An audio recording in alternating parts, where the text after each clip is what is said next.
Hello and welcome back to episode 1 part 2. We are going to embark on our little jaunt around the east of Turstval Glades. We've got a brief stop on an island. We've got a date with some spiders. We need to seize the Scarlet Crusade. And finally, the bleeding and horrors and wandering spirits. One of the farmsteads all the way over here. First, we swim across the lake. Steal this spell book to give it back to Bethel Ice Shard. Is Bethel? It is Ice. Yes.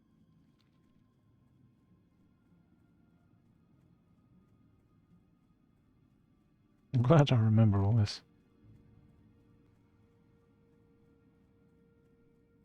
I feel a bit foolish saying the names and getting them wrong.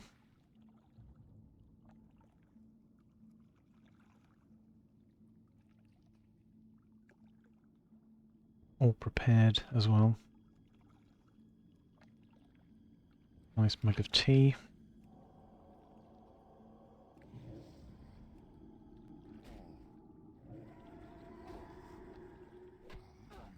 I won't need to dash off at all.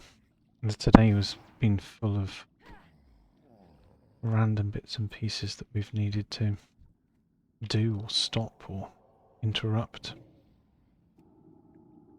It's been quite a frustrating initial start to this series, but sometimes life is unfortunately like that.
There we go.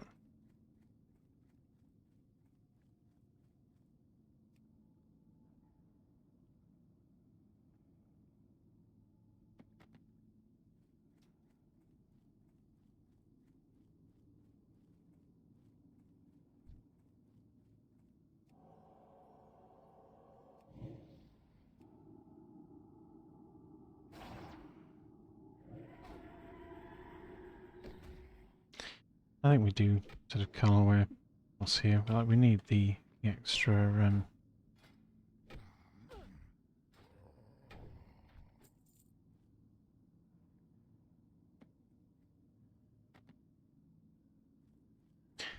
we need any extra cloth anyway.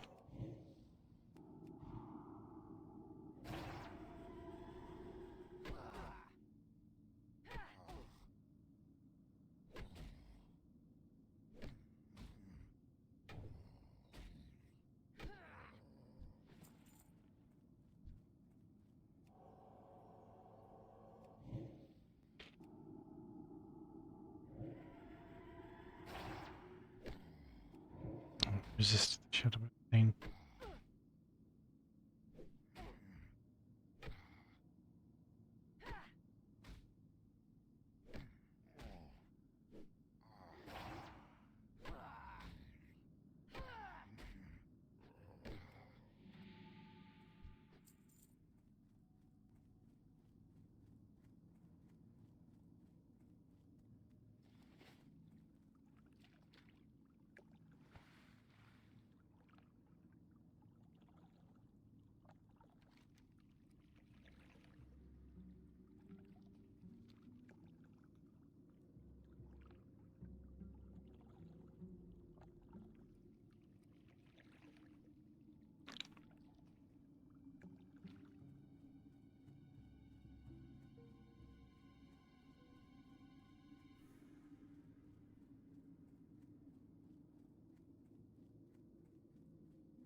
Spiders aren't too far away. They're sort of tucked at the back of this area of Turretville Glades.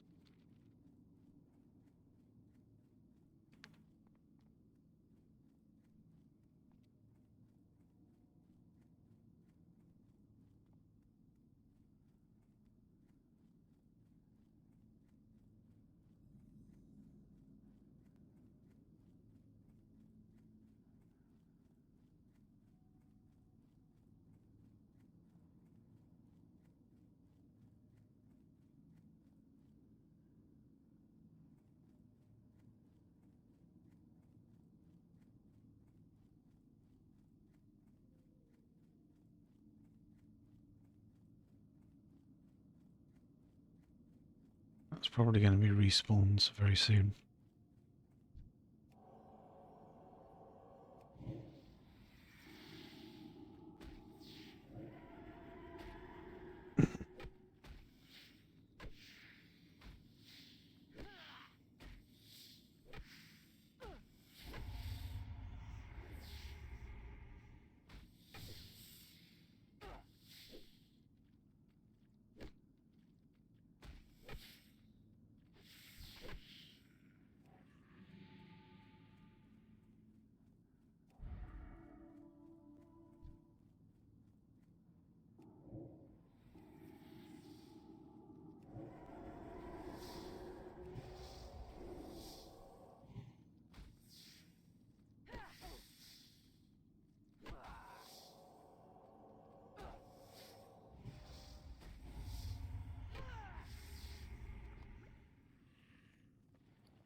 Ten.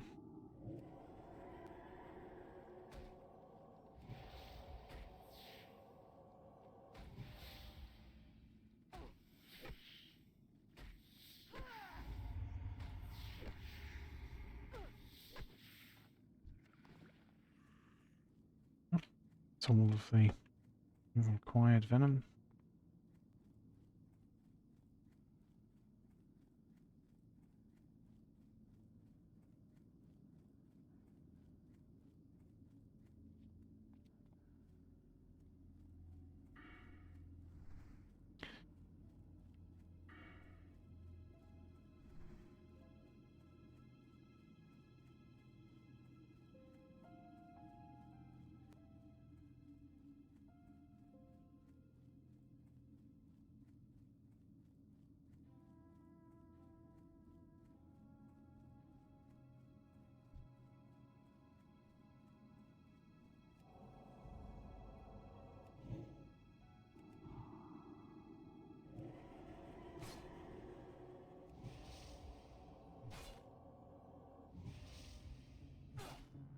Now, we need to be really careful of the fries here because they heal. And they heal for quite a lot. It may be worth considering saving Mind Blast for that. As you can see, one's failed to that already. Right. Let's try starting with Mind Blast and seeing how that. Okay. Not timed appropriately. It's not an issue.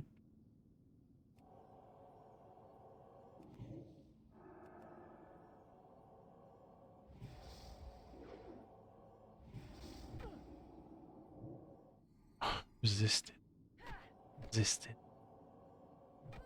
Also resisted.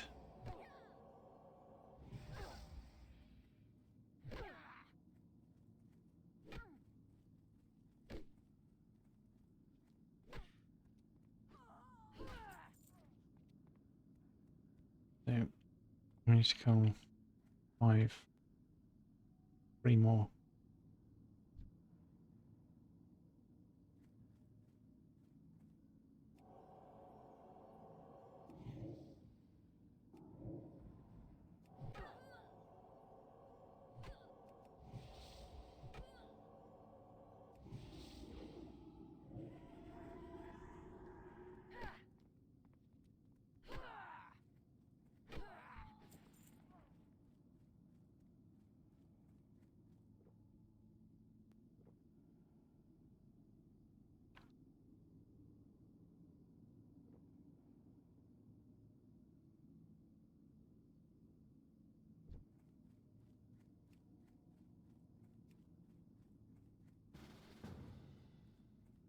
It's good timing.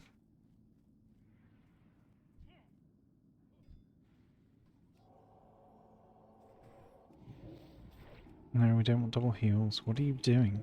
This is not... Target the one that does lots of stuff.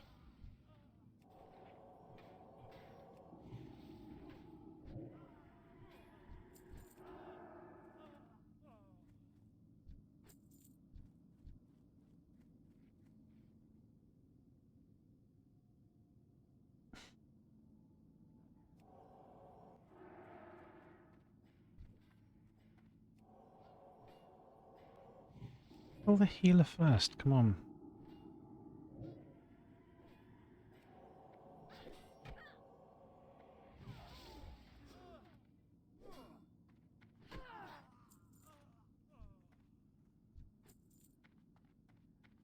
Well timed, but not exactly the brightest soul. They...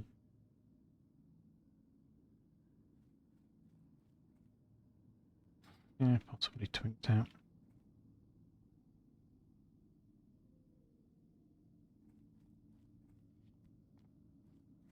Why they insta-pulled 3 though, with 2 of them being healers, I don't know.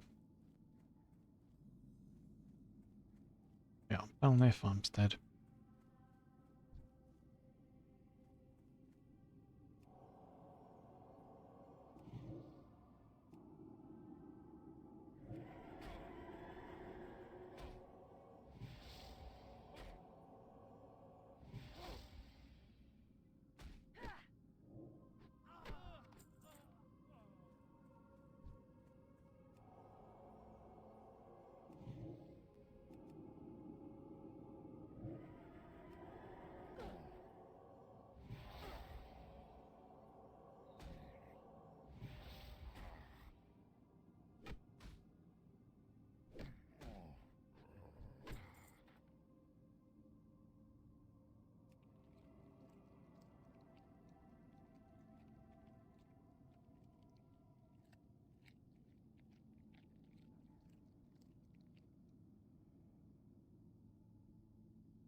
An interesting amount of damage taken.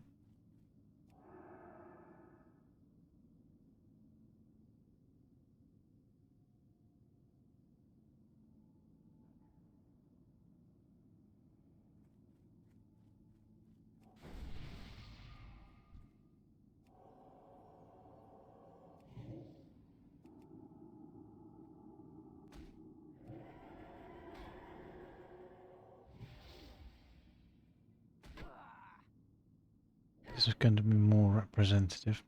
Didn't cancel the auto attack this time.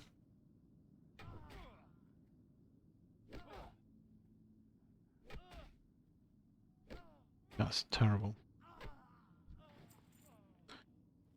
Let me trace it away. 142.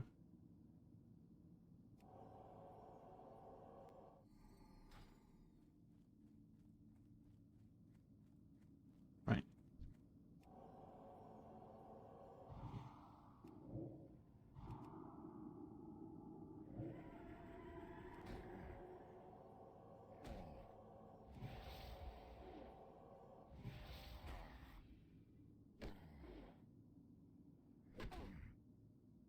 Hi, Blunt Emily, how are you?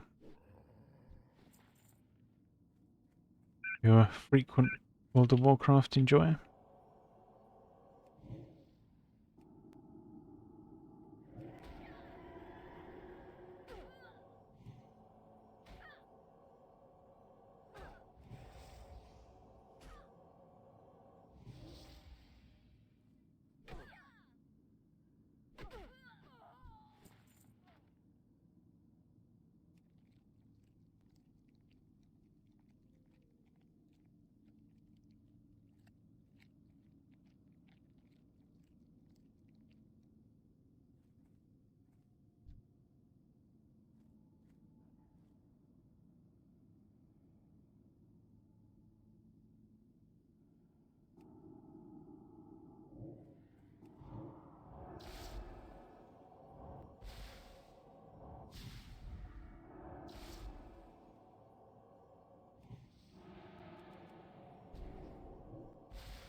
Oh, not back.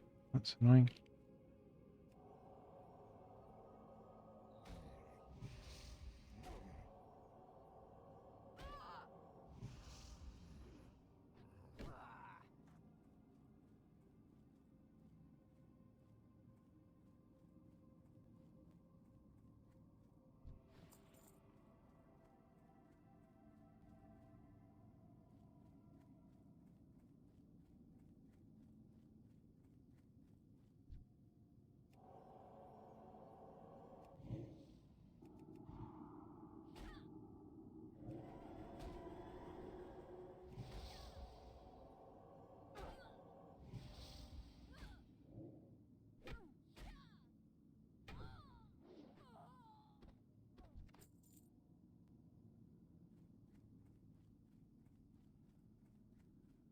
One of them, yes. I think my all-time favourite game would have to be Diablo 2, though.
something like 6 weeks, I think now.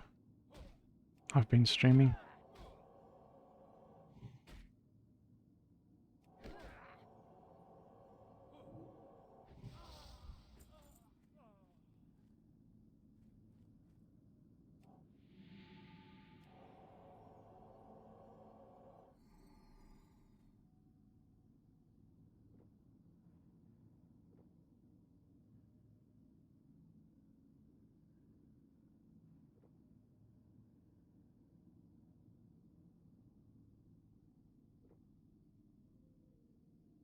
So far I've managed to stream daily, but I have a schedule listed Monday to Friday.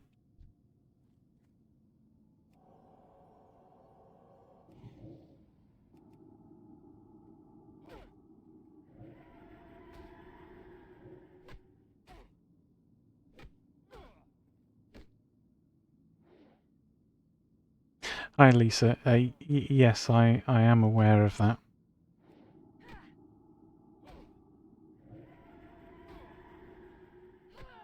Thank you for being protective though.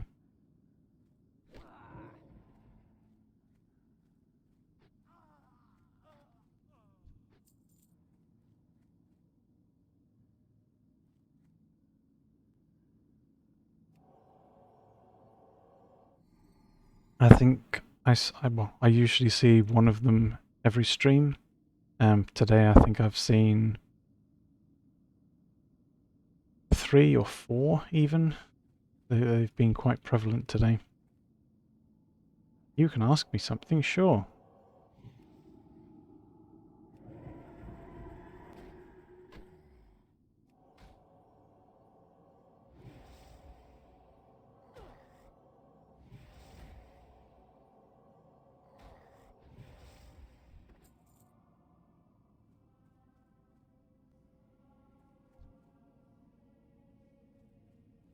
Oh, an illustrator or an artist, I never would have guessed.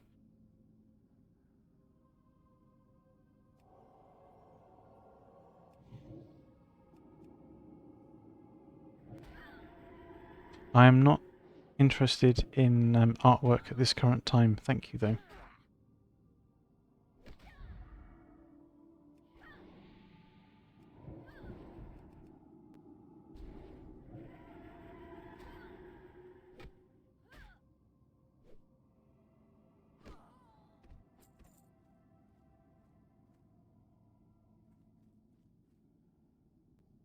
Yeah, it's very frustrating.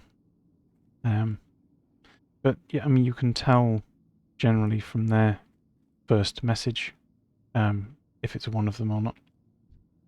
Fortunately, they follow the same pattern. They don't even try.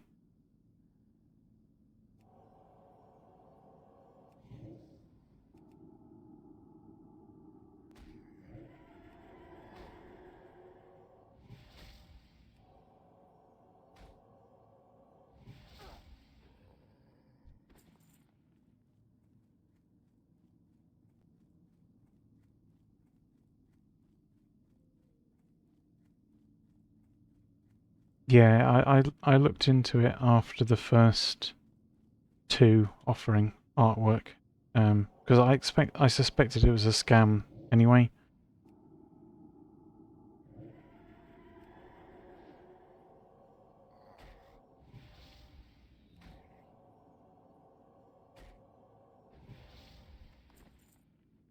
No, thank you. I do not want to see your artwork.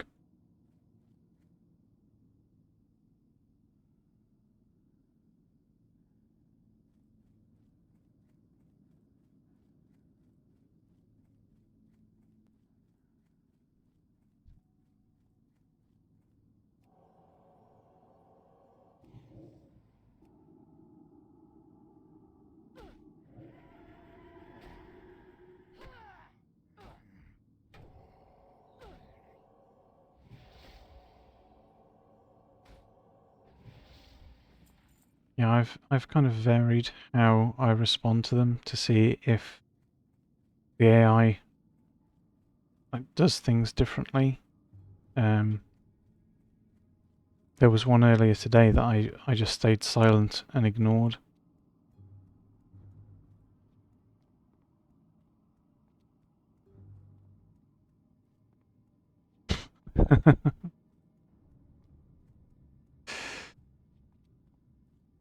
Yeah, the one I stayed silent for realised that I wasn't responding, and did come up with different answers.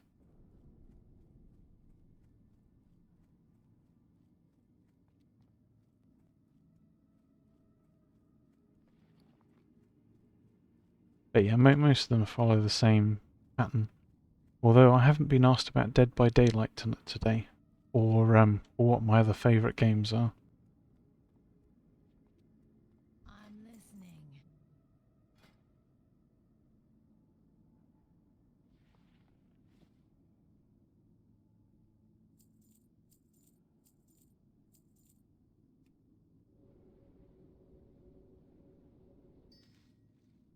Goodbye. What now? Goodbye.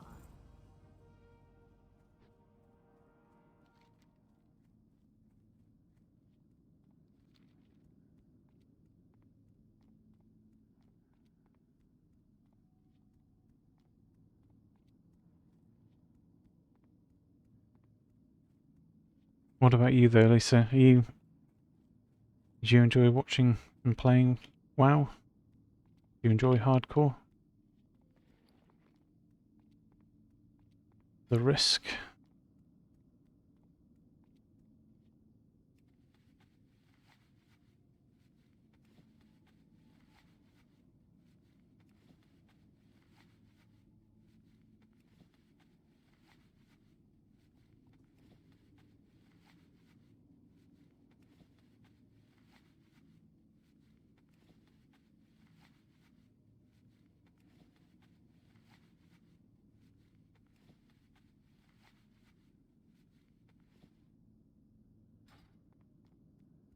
How far have you got? Made a 60 yet?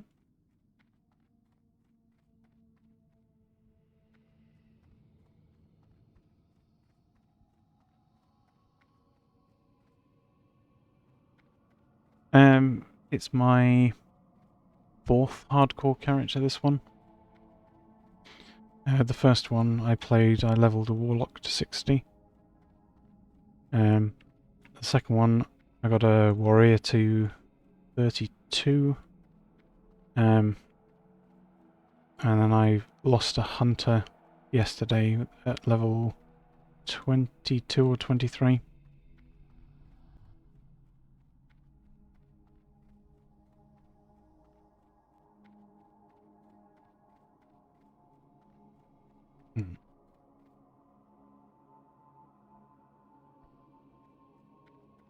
Yeah, I was I made an error of judgment with the hunter.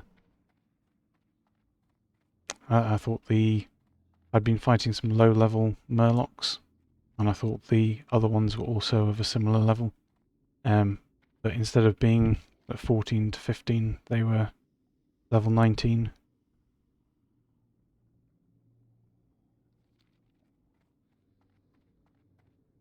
Yeah. 23 isn't much playtime at all, really. That's pretty. I mean, and Hunter goes quick anyway. They can power through most content, even as self-found.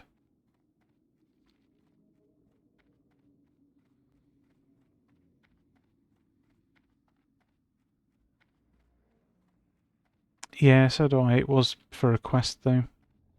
Silver Pine Forest. You need to get a hardened tumor. And then kill some of the elementals on the islands too.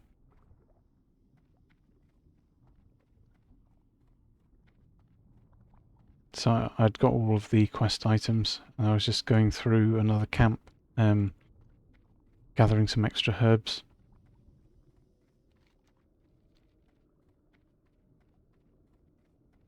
And because they were higher level, they had a slightly increased aggro range. So instead of being able to pick up the herb, their pathing changed abruptly, and I ended up pulling 3 And I didn't realise my pet was in combat from when I jumped out of the water onto that particular island either. So it ended up being 5.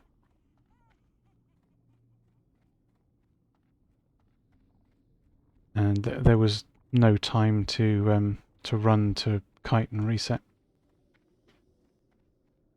I'm listening. Watch your back. I am forsaken. Dark Lady watch over you. Beware the living. Embrace the shadow. Yeah, I do like the Murlocs as an enemy type. They're always really hard to fight, especially how their camps tend to be super grouped up. It provides a good challenge.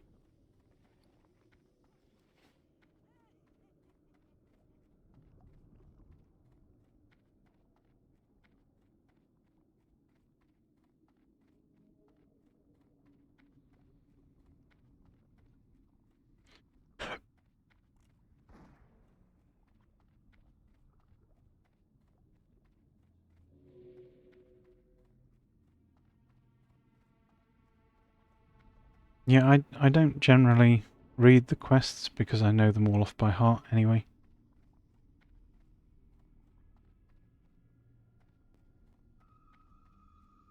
What now?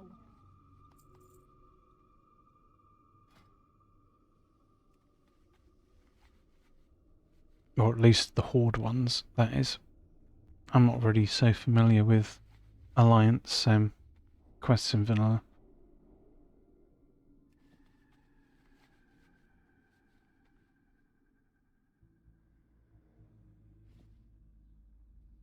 Beware the living.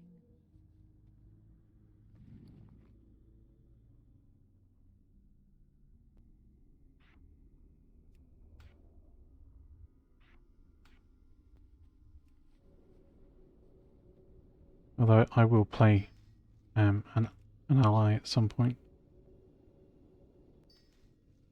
But I want to see like the other side of the game.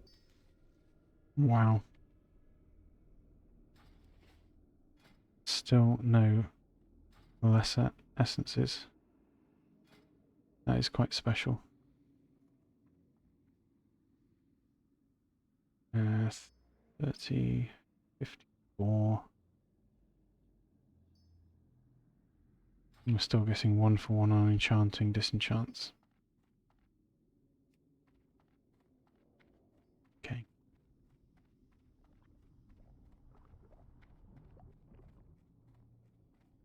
Um.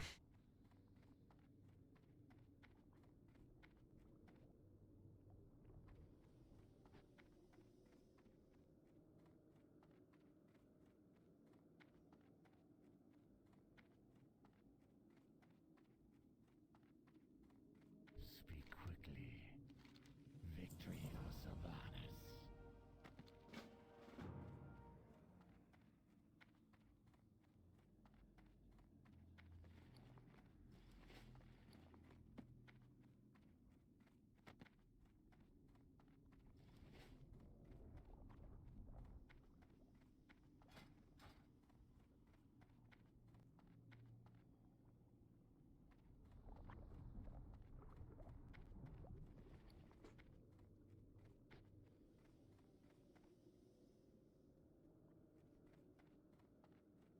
Speak quickly. What Dark would Lady you watch ask over of you.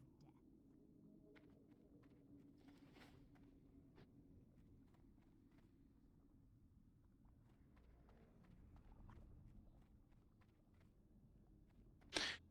Hate doing this, but I think I'm actually going to have to buy a lesser essence.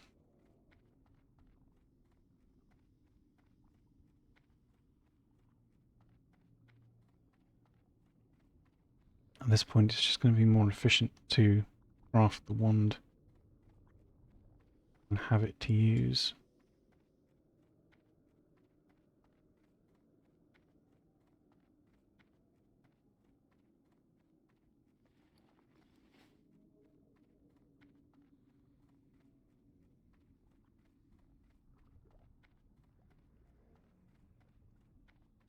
I've never seen this bad of an RNG on the disenchanting the robes as far as lesser essences are concerned. Never.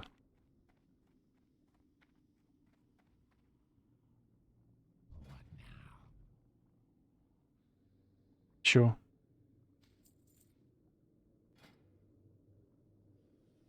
Now we'll finally craft our lesser magic wand after one.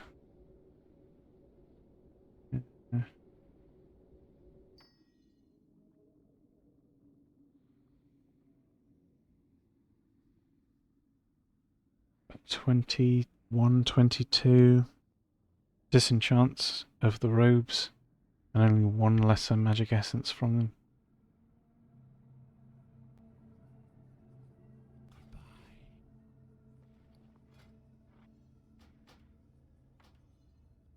It's going to be so much faster actually having the wand instead of this nonsense. So 11 damage a second instead of 1.8 damage a second. I have exactly what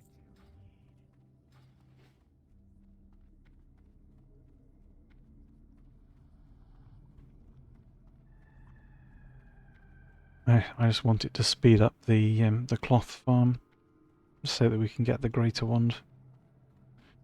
Although, if the luck continues there,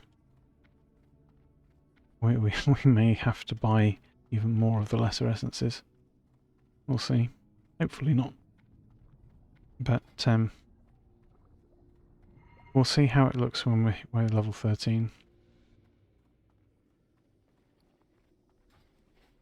I'd rather have the money for buying another 8-slot bag.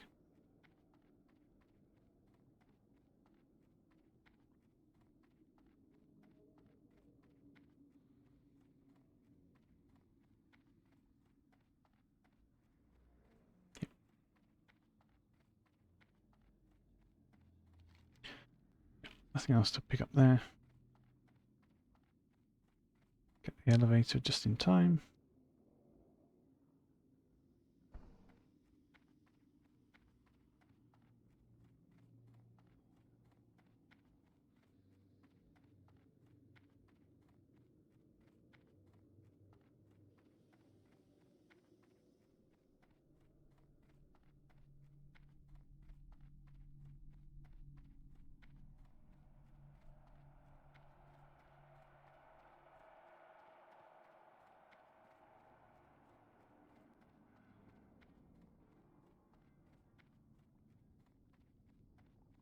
And back to Brill. Set our hearthstone to the inn, because we don't want it to be at our starting location anymore. We've already done that once to save time.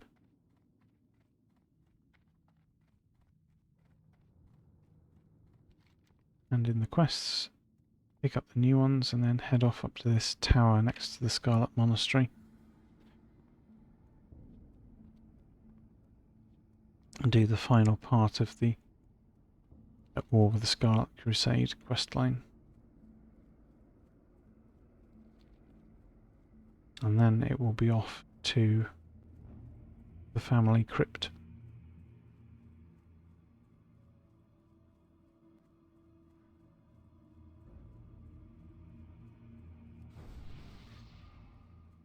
We may of course want to farm more cloth before that.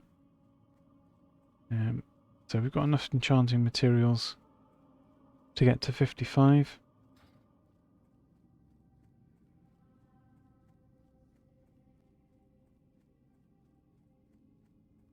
So you only actually need 15 skill points after that.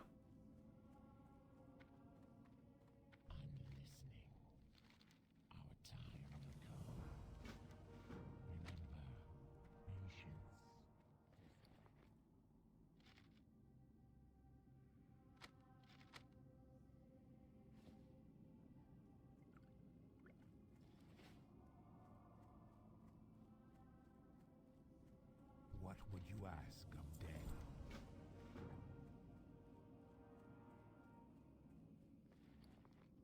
What is it? Dark Lady, watch over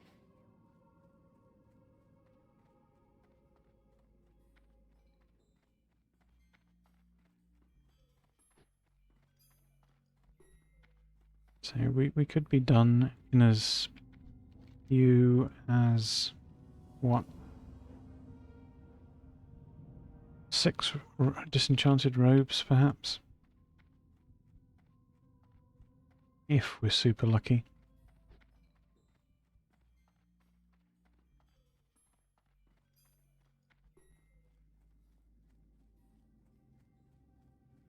Don't need to track the delivery.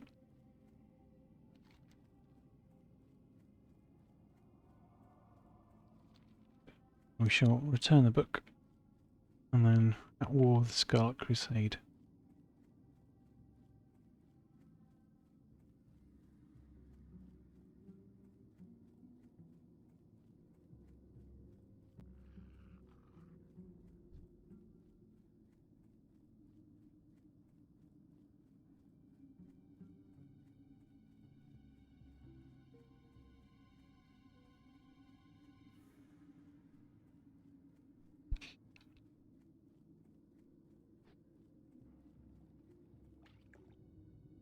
And with any luck, we'll actually be able to get to and run our first dungeon today.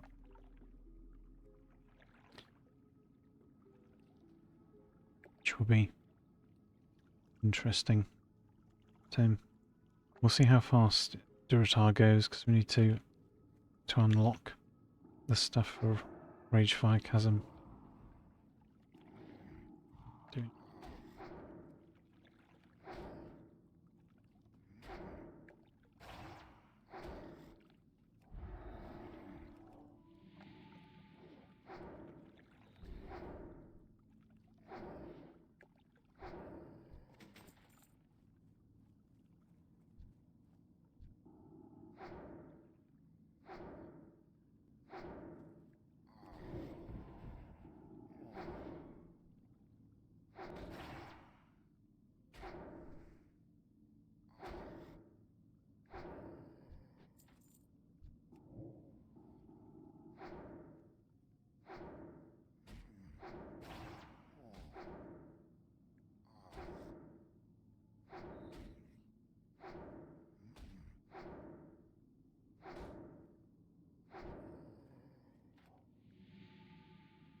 Just going to level up the wand here a little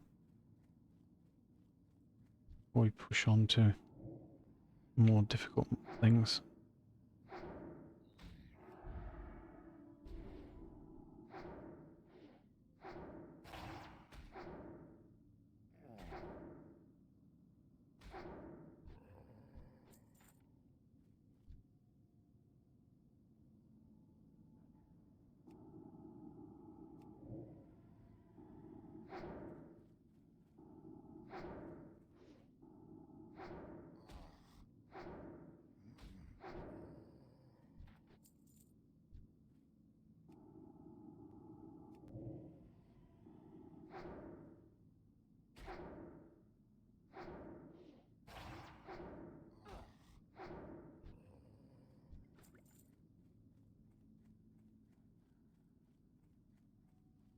Hello.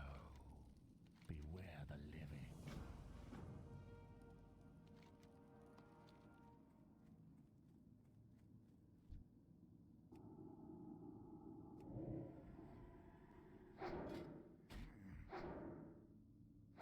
It's already 50 out of 55.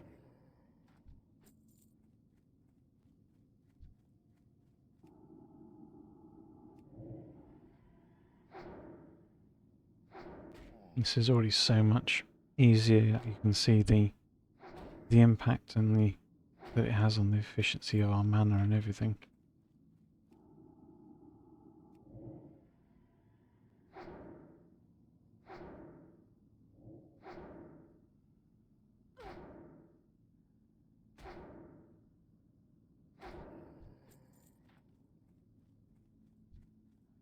How, with all of the disenchanting we didn't get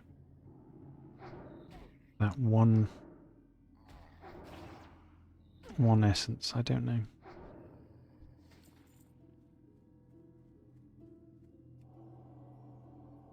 Never mind. We are done with it now.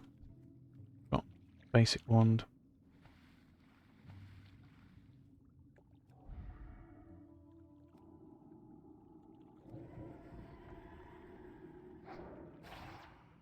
So I was planning on doing a 1 to 60 challenge with all classes consecutively, all races as well, so that I can say I've played through every start area and everything, and to see if I can get them all 1 to 60 with 0 deaths.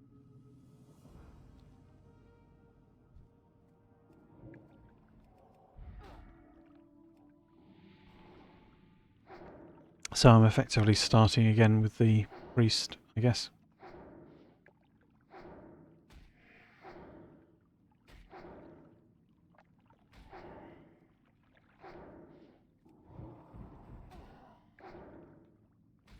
I I would probably do certainly some dungeons at 60.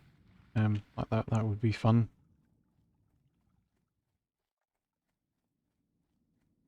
Um, some raiding could be good as well. It depends what guilds I find, but predominantly I'll probably be doing the leveling content.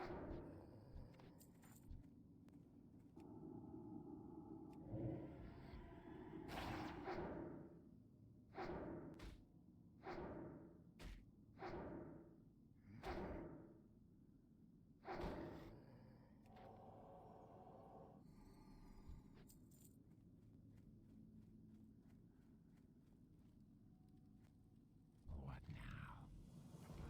Trust no one. And as I've got a lot of alliance stuff that I just haven't seen, so you know I want to do all the quests there. I want to see all the starting zones. Like I remember some stuff from when I played a very, very, very long time ago in 2004. And my first character was a night elf, but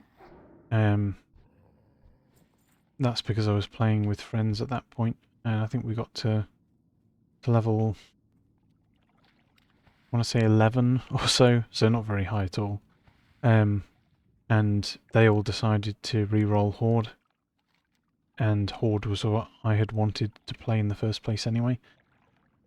I didn't want to play Alliance, so I happily re-rolled Horde with them.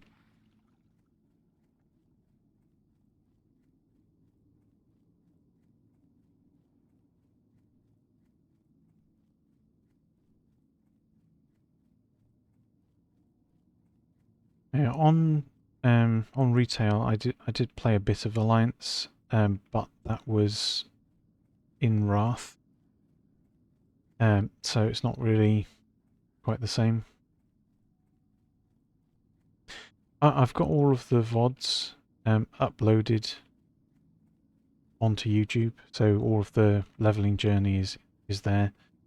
It's not edited in any sophisticated manner. It's just an upload of the Twitch stream, so that people can see that it is consecutive. You know, there's no weird logging off in one place and logging back in another or anything like that. I always log into the character, start the stream, and then end the stream and log the character out,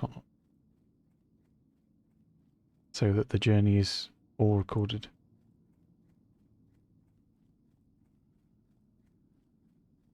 They're all self-found too.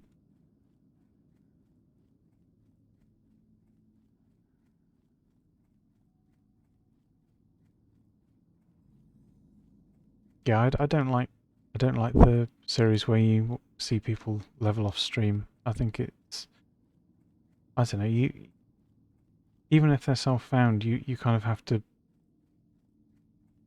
I don't know, I find myself asking, like, well, what did you do off stream then? You know? Did you have like a level 60 kill something over and over and over again to, although it would ruin your experience, did it get you some extra gear that you're now wearing, you know? I'd rather have the whole thing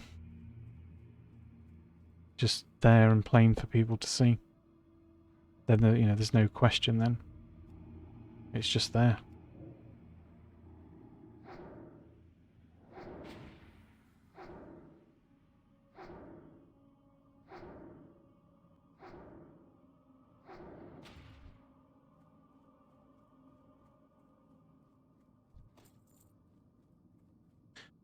A notched short sword of power. This is what we have been waiting for. Disenchant time. Lesser magic essence number 1. So I got the warlock to 60. So that's one class done. But obviously I died on a warrior and a hunter since then. So I will need to do another warlock. Because the idea was to do all of the classes 1 to 60 consecutively with no deaths.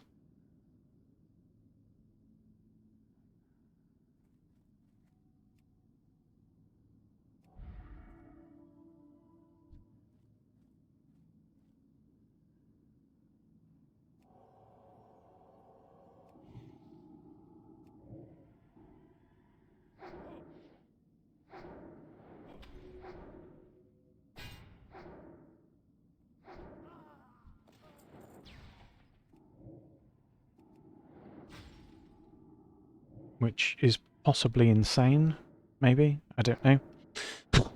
It's meant to be a challenge. But I've got a list of characters and classes that I've drafted up so that I can play all of the classes, all of the races, so all of the starting zones will be covered.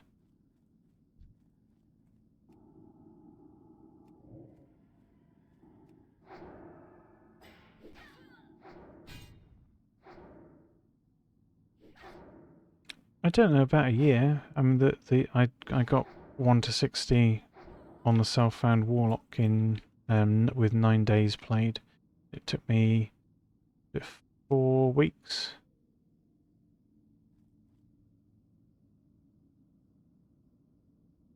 Was it 5 weeks? Something like 4 or 5 weeks.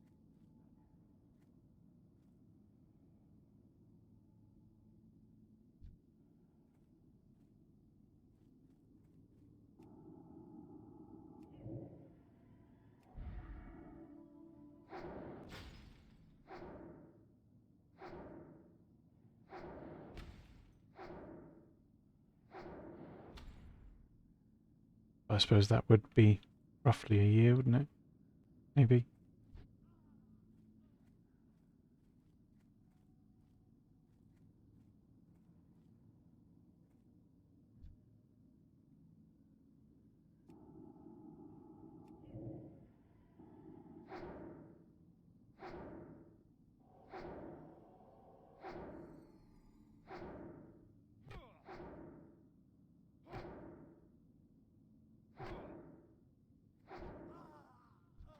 No, I'm not working at the moment. Well, I'm not strictly working at the moment. I do bits and pieces, but not like 9 to 5.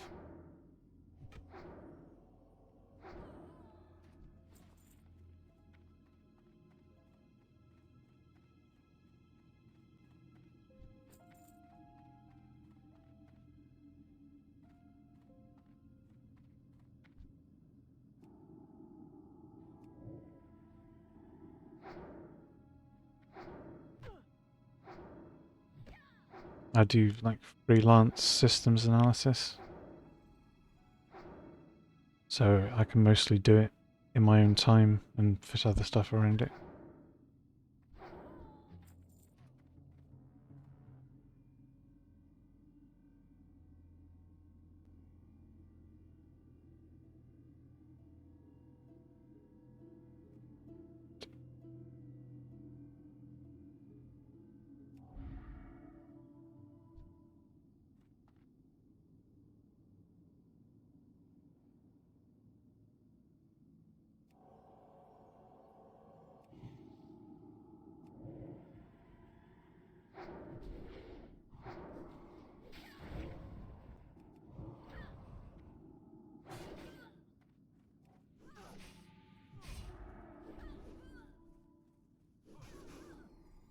Okay. I need to reset that.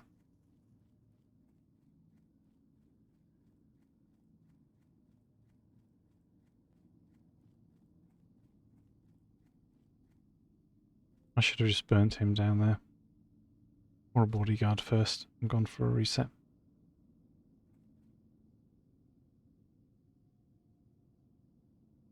Yeah, I did it fine on the warrior I played. Although I think it was level 13 or 14 because he was a Tauren and I came back over here to do the quest late. But the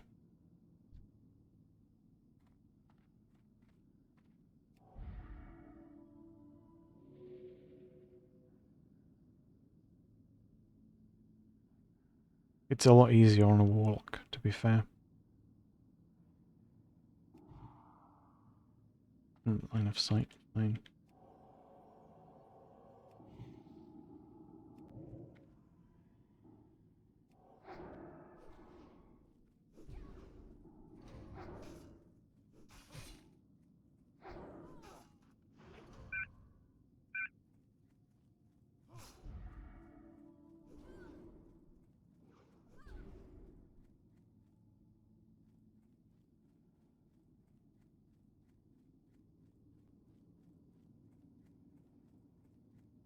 Oh, this first respawn, that's not ideal. Yeah, I know I have no pot. Fine, that's why I'm targeting the bodyguards first.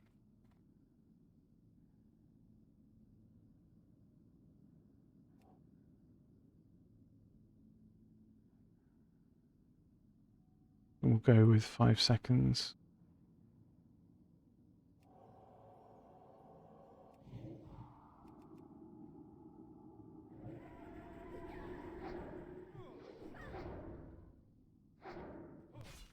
Let's see if that's enough.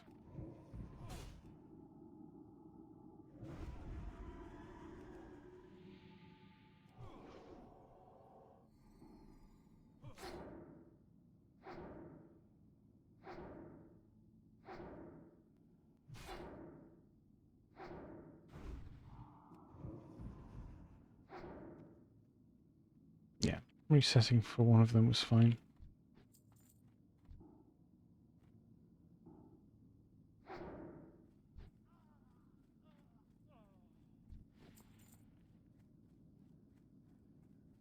Okay, quest done.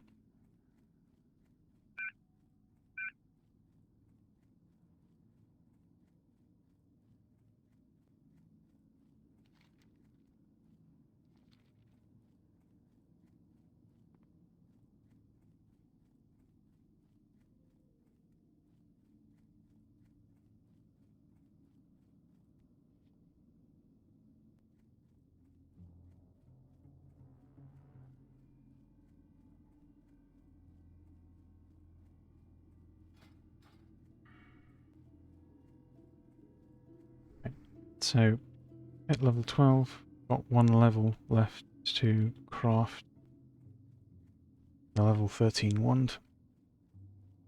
So we're gonna farm some cloth. It'll be a lot easier and quicker to farm the cloth now that we've actually got the lesser wand.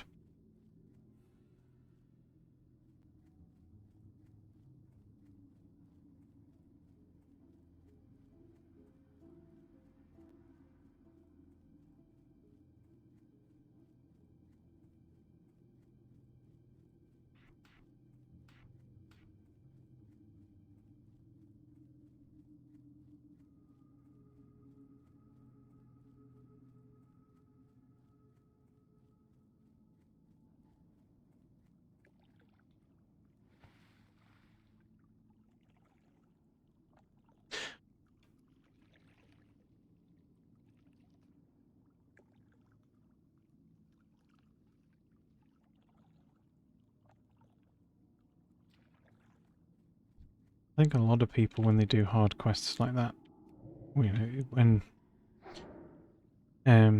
the odds are, and you know, you're not going to be able to do it just on your own. A lot of people don't start the fight with the idea of resetting to begin with. And sometimes it's just required. It was quite clear that trying to burst the level 12, as I would normally do on other characters, well, on the warlock anyway, was not going to fly with the priest. So it made more sense to kill one of the low level ones with the intention of resetting them both, and then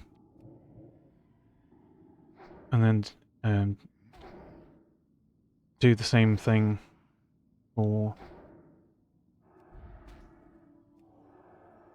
the second pull. But if it felt like the low level was going to die and the higher level was going to be killable, then all was fine. It worked out alright. I think the main thing is having the plan in your head, knowing what you're going to do in advance, so that you're already taking the action prior to the pull even happening, really.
Now it is just the family crypt left.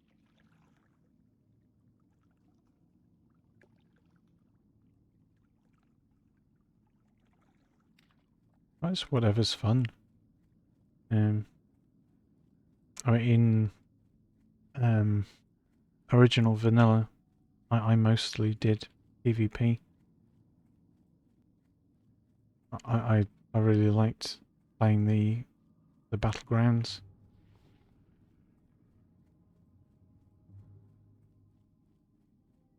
I played on Earthen Ring, and they had a good regular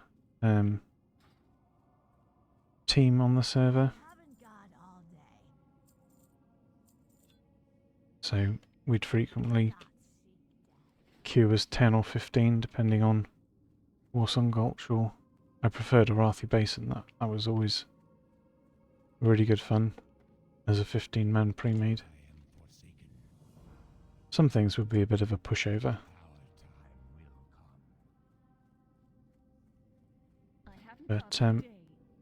other things were. Trust no one.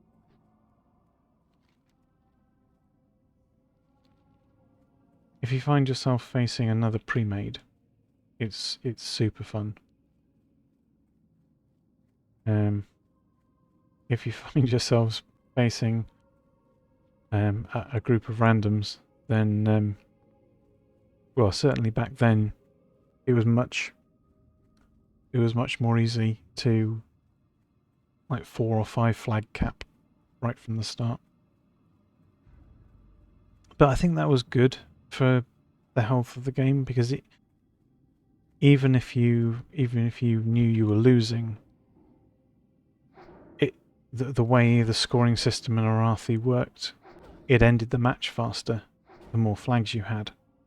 So if a team was completely outmatched and you had a 5-flag cap, it would be over super fast and both teams could move on. So the balance mechanic was built in, which I really liked. Whereas if you...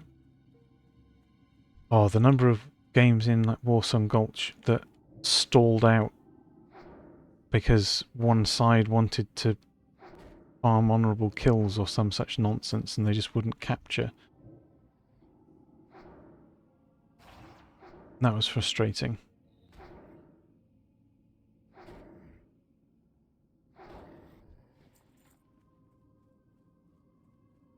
Oh yeah, AV could last for days.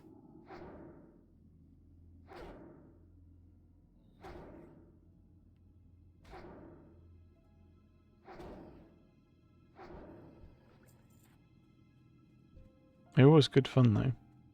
I think it was more fun than modern AV is.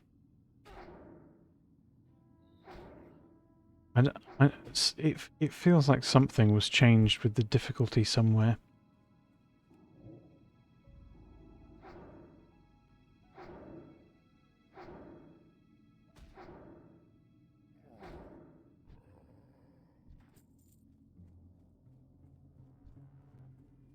Like, do you get that impression?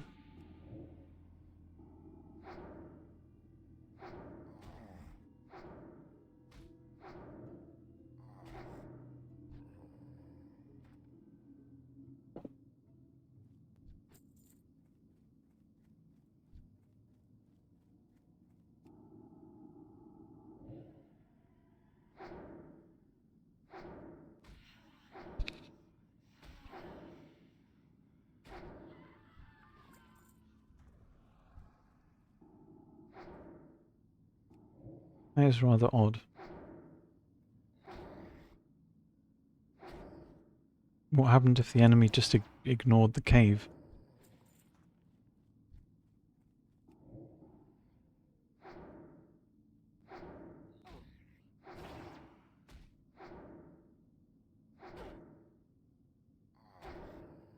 Oh, the spawn cave. Right, I see. Yeah, I mean that makes sense. I'm assuming they were trying to farm honor kills or something. It's the same reason for Warsong Gulch going the way it did very often. If you had a pre-made or something. Like they'd cap 2 flags, have the third one, and then camp the graveyard on respawns.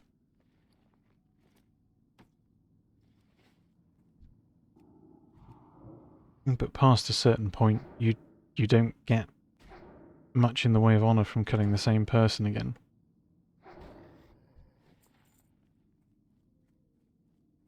It was kind of pointless after a certain period of time.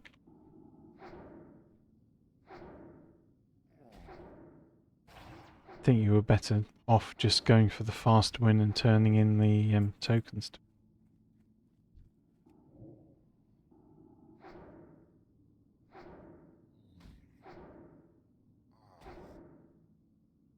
For Warsong, I mean, not for AV, obviously, because you couldn't. I've got some very fond memories of playing both Rogue and Warlock in Alterac Valley from vanilla.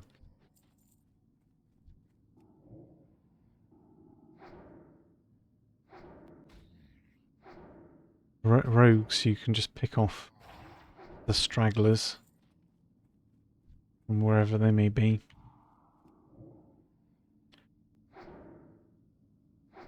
Protect flags from stealth. Lots of fun stuff. And if you position right with a Warlock, you can stand on a hill and like dot up the Alliance players as they ride past and leave them completely puzzled.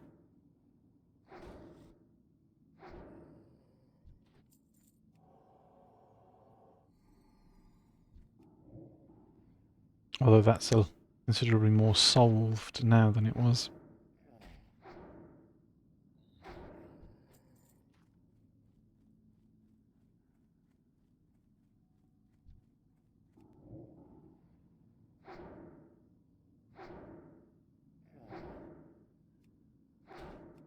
Eight mobs, no cloth. 9 mobs, no cloth. What is going on?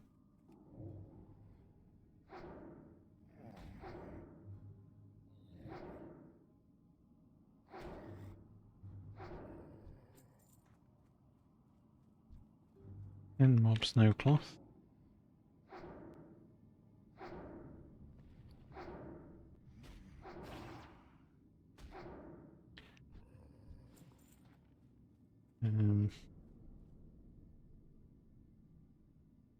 So 30 cloth.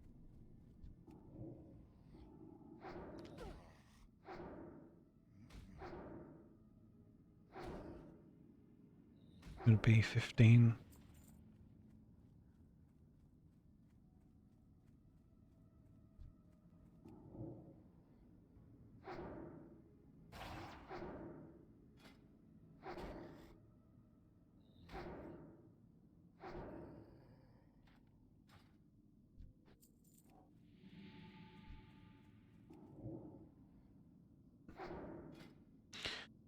So we've got 30, 56.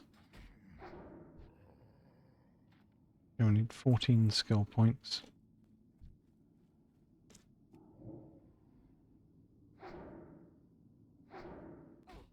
We might need another 7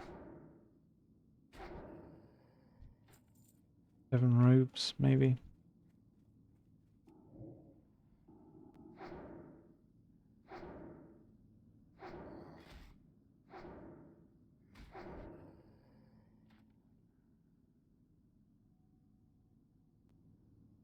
Maybe 42 cloth in total, approximately. We make it 45. That gives a bit of wiggle room.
Say 45, but 1, 2, 3, 4, 5, 6, 7, 8, 9.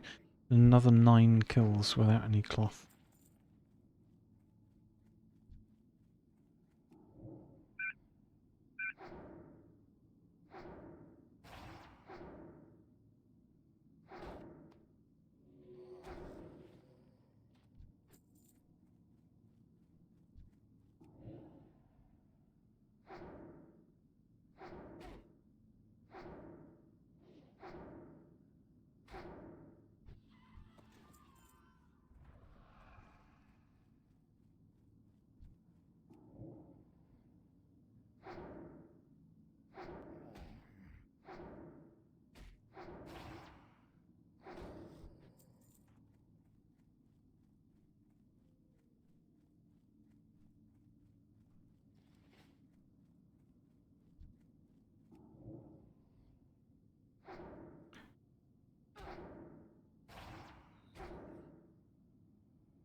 Nothing to encourage him to go that way.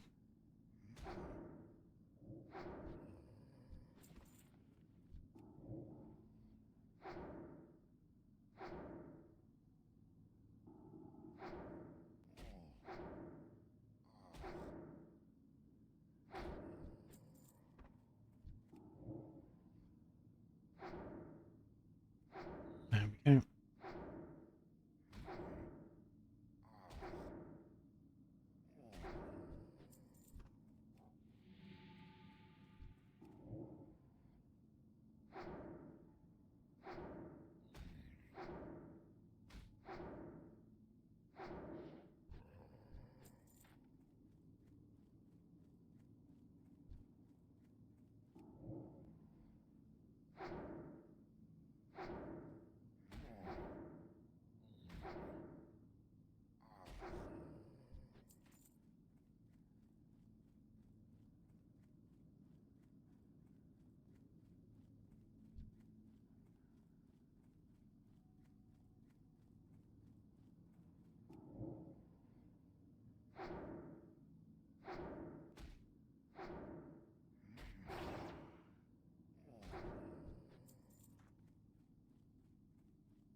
I swear this character is cursed for loot drops.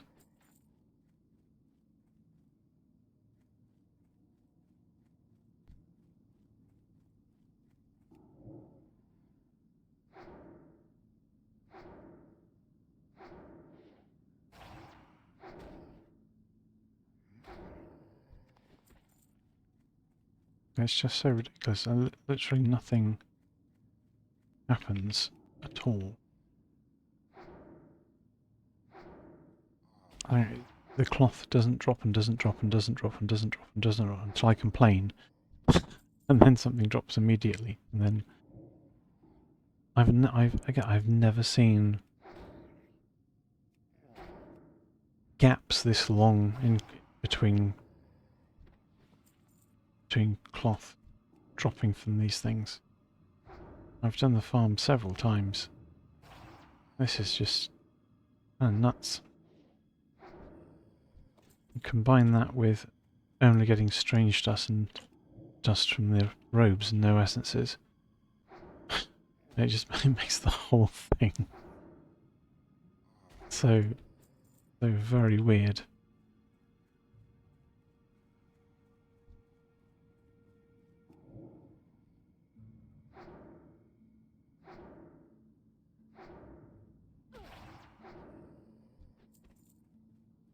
It's still no cloth.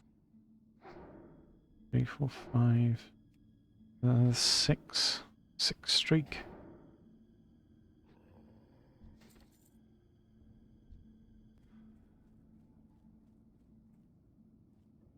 I'm grinding them from the cloth because I'm self-found.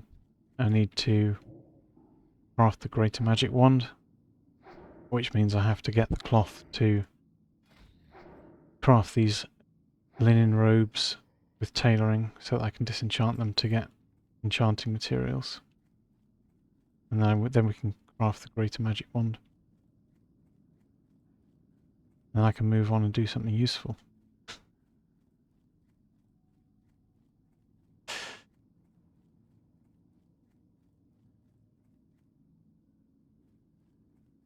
But I've done this grind before on other characters, and the cloth has never been this sporadic. 2, 3, 4, 5, 6, 7, 8, 9, 9 mobs before getting any cloth again. We've had about 3 or 4 streaks like that.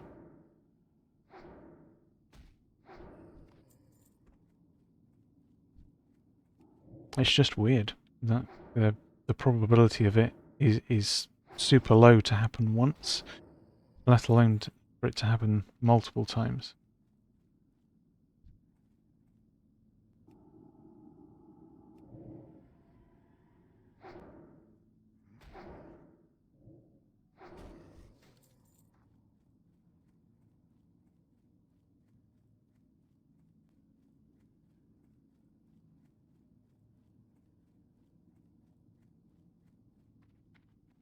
Hello? And similarly, with all of the Embrace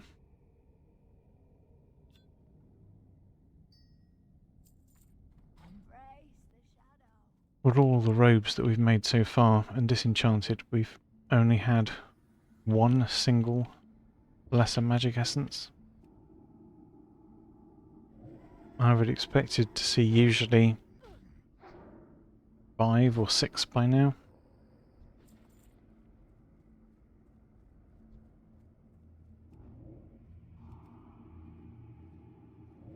So the probability there is all kind of wonky as well.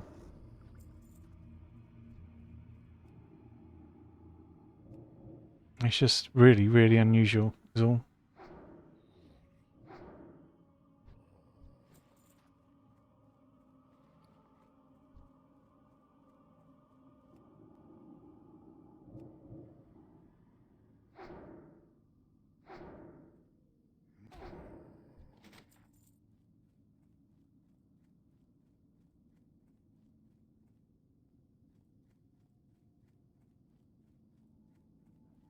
But 48 cloth that I needed.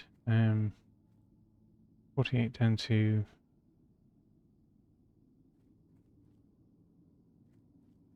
8, yeah, 24.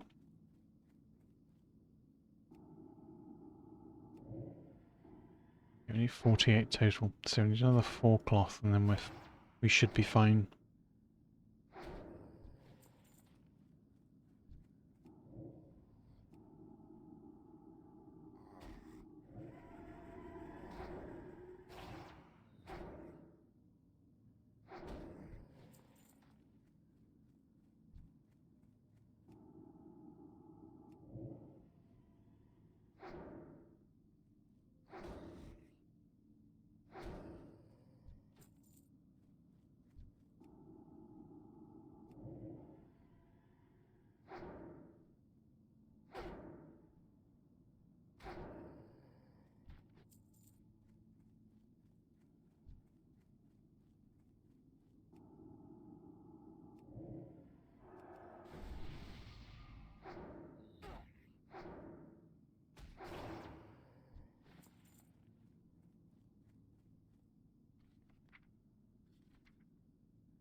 There we go. Last piece of cloth. Even then, that was another string of, what, 7 kills without it. at least we're done. Go and craft this.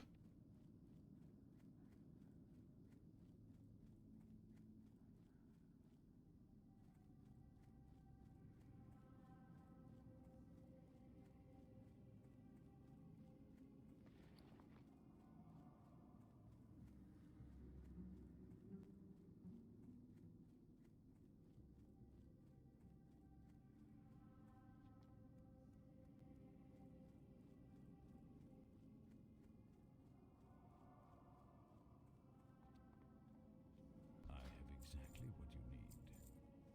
Farewell.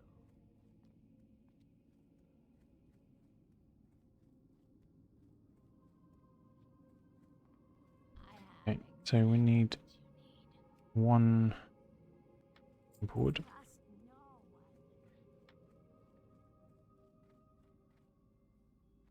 one. And we need to make our cloth.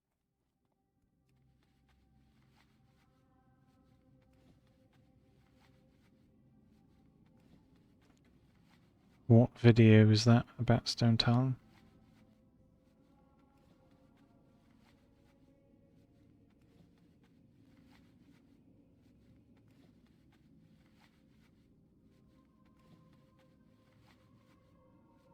I've played through Stone Talon Mountains a ton of times, but what?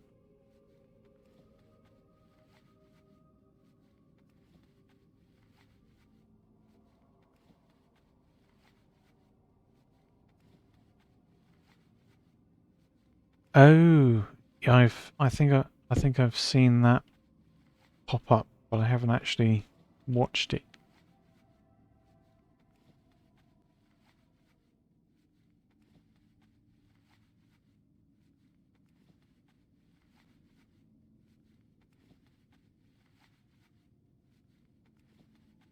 So you reckon it's worth a watch then?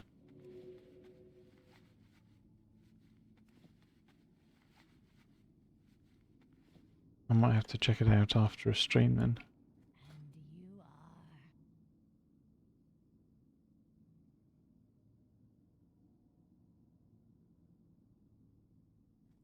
Embrace the shadow. I have exactly what you need.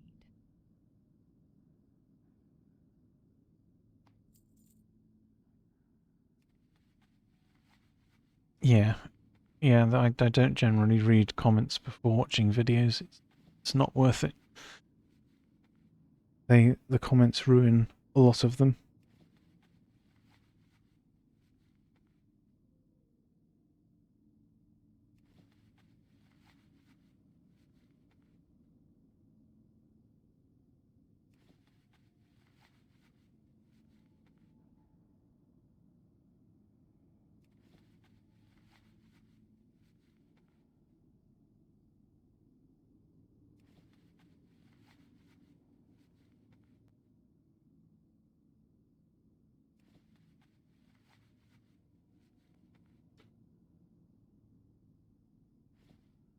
Okay, let's find out what materials we get.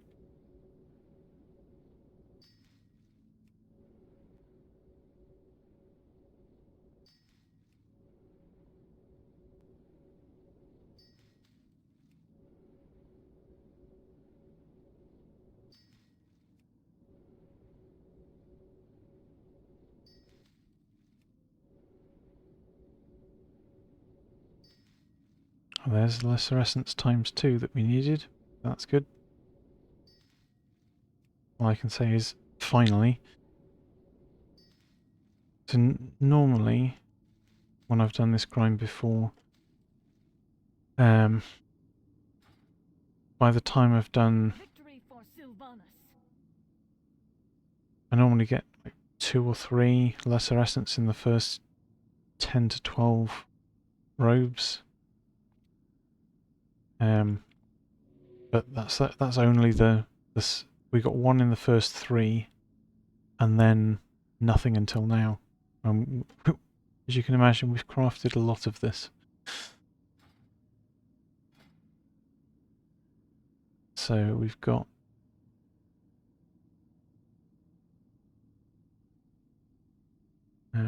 Plenty.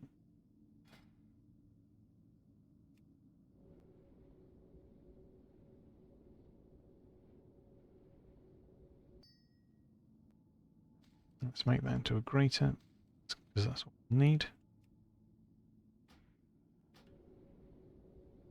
And then we can use the strange dust to repeatedly enchant the same bracer.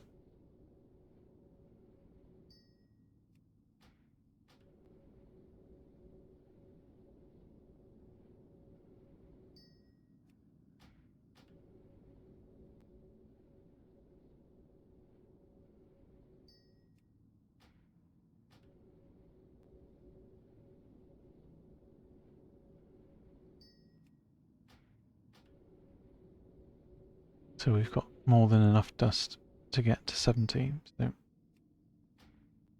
that is good.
There we go, 70 skill. Now we can go and learn Greater Magic Wand.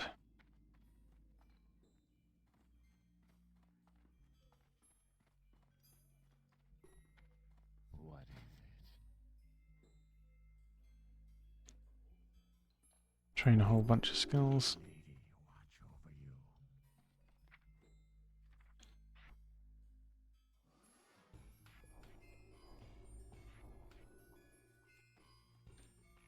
you. In a fire. And fortitude.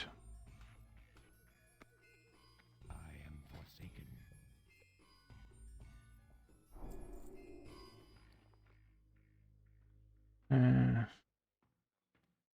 Armor on cloak. Can't do that.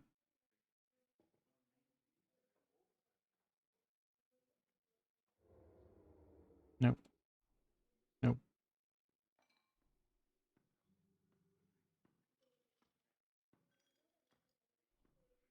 Health by 5. 10 armor on cloak.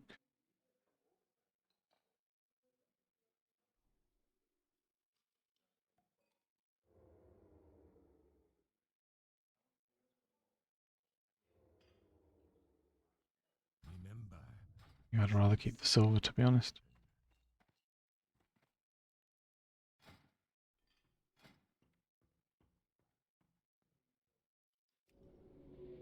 And we are greater magic wand.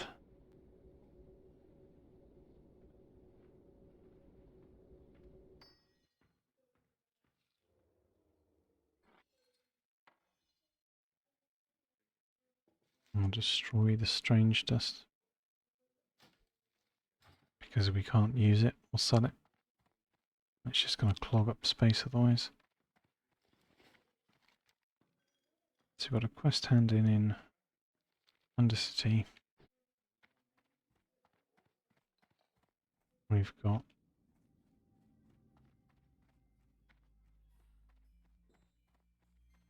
Hello? our last quest in Terraceful Glades. Trust no one.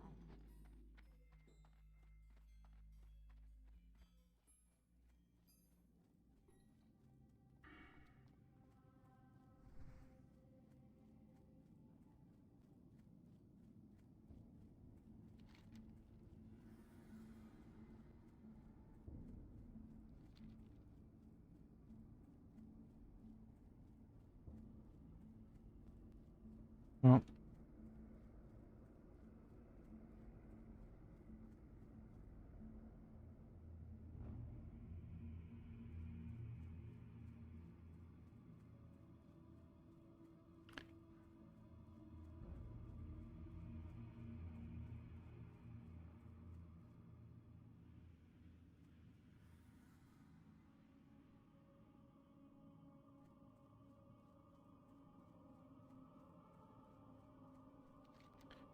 I think we need some experience. We also do at some point want to go into Silver Pine Forest. Do we?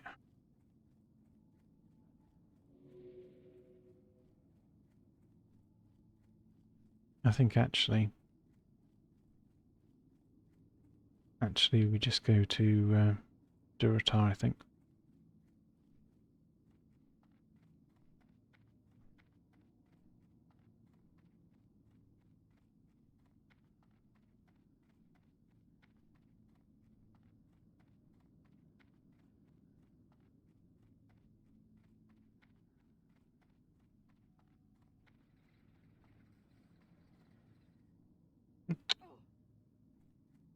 Didn't quite make the boat.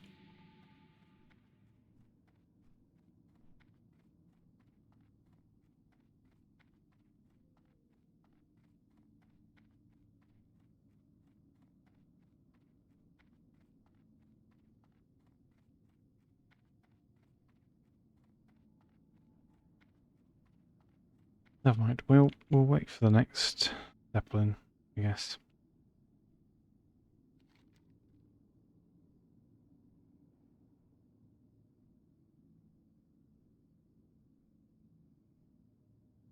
Like the final quest in Terraceful Glades can wait. Don't tailoring or enchanting anymore. So that is done with. Goodbye tailoring. Goodbye enchanting.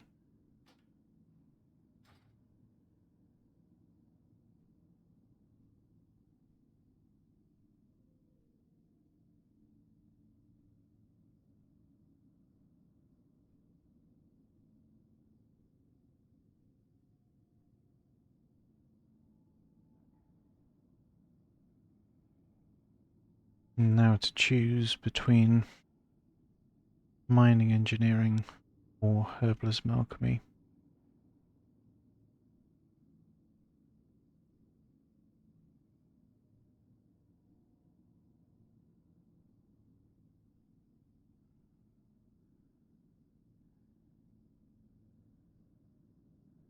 If you're still here, do you have any thoughts on professions?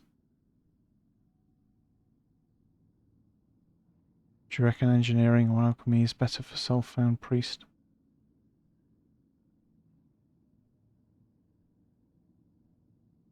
I like them both.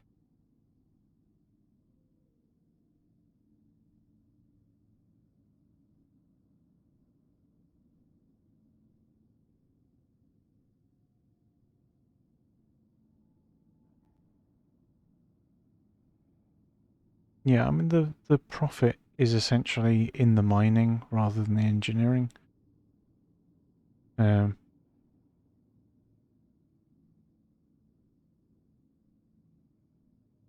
no, it's interesting to see other people's takes on things and the decisions of what to pick. I mean, Warlock, for example, I would very much choose alchemy over over engineering. I think it's a lot better for a Warlock. Especially self-found, being able to craft the Troll's Blood potions synergizes so well with Life Tap. It adds another sort of effect from your demon armor, essentially. And like being able to drink the armor potions for drain tanking when needed is huge too. Like an emergency plus 2000 armor is quite insane. Yeah, I'd definitely go engineering for warrior for endgame. For part of the leveling process, I think going alchemy early for a warrior feels really nice. And then switching to mining engineering later kind of feels better. Like early on, I don't, aside from the bombs, I don't really feel that engineering offers a lot for warrior, and like the bombs are only really useful if you're pulling and fighting multiple things, but you can't really do that as a low level warrior anyway. Whereas if you go alchemy and get the health regen, extra armor, strength, agility, like you can just make the combat easier for you.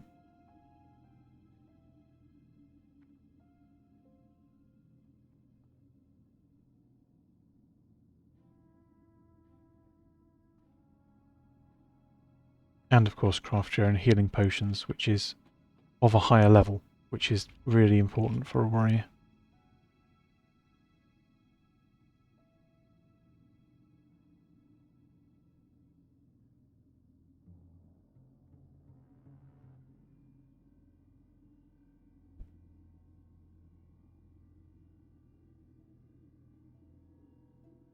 But I would definitely switch late game, the like tanking dungeons and stuff to engineering. So you've got lots of the higher level target dummies. But I'm unsure about priest because you tank stuff and wand as a priest, but a lot of that damage is often taken on power word shield. So I don't know like how much and how effective the armor potions and the health regen stuff would actually be without testing it out and trying it.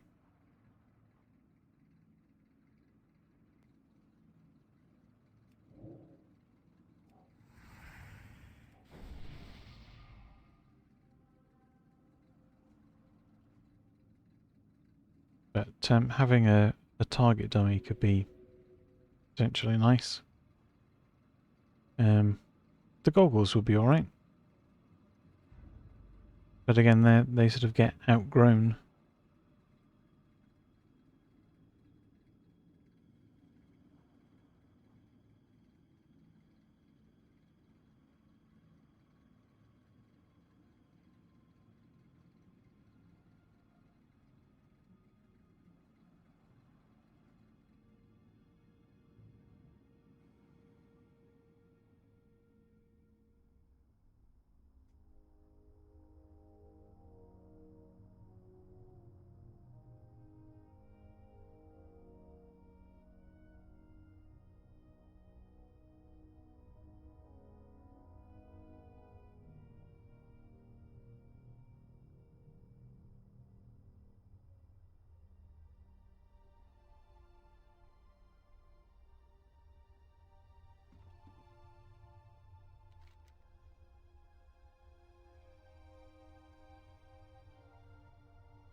So, before we do anything else in Duratar, we're going to grab Light Point and pick up hidden enemies from Thrall.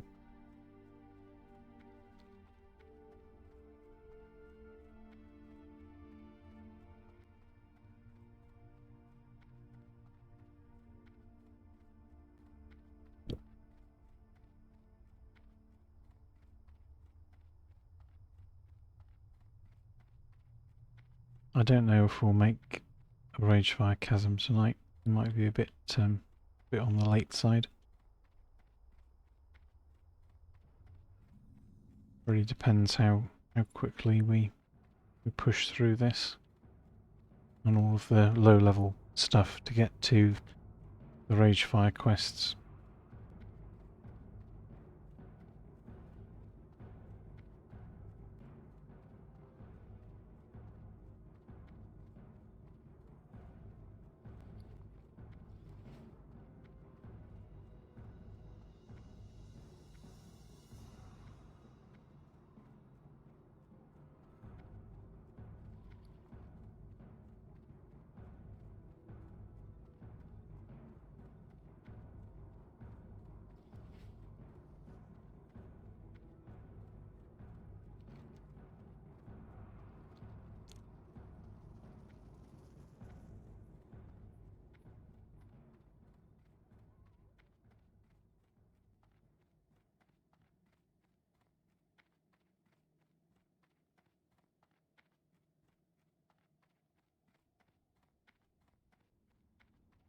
Strength and honor. Okay, Blight Point done.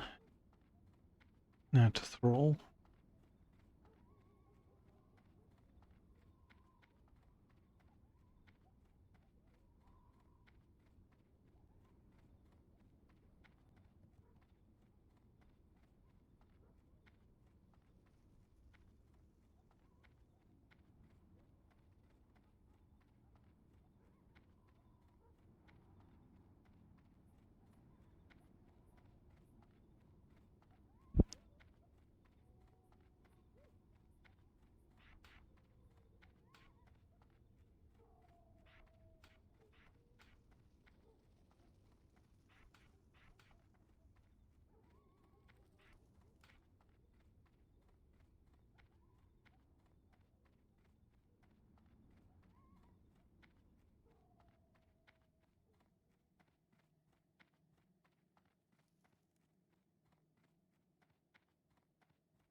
Welcome to Orgrimmar. Have you come to serve the Horde?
Okay, and then we need to train.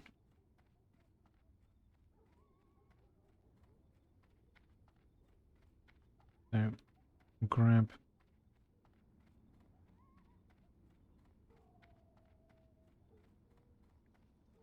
first aid.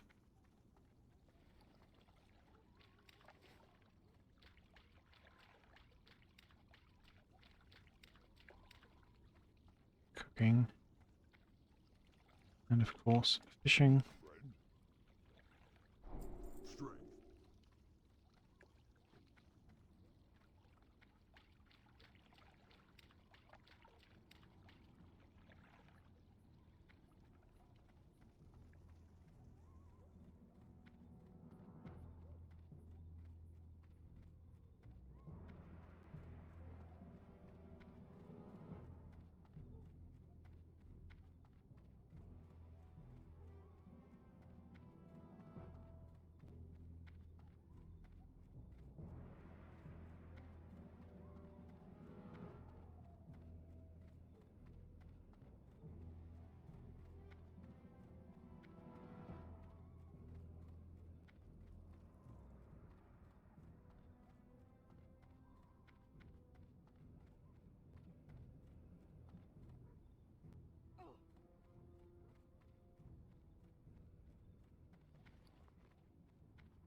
You come get the voodoo.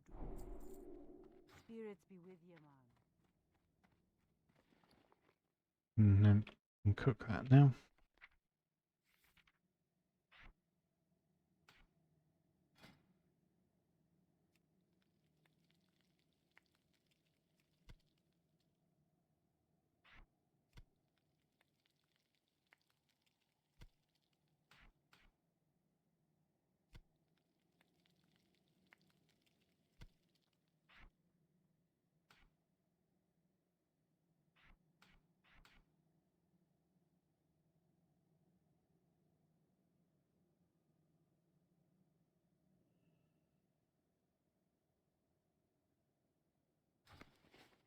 Loktar.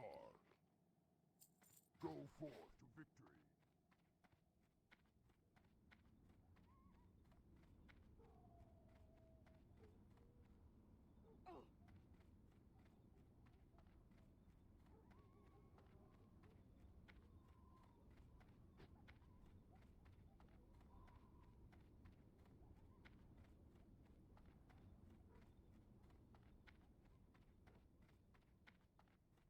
Yeah, we're gonna grab fishing.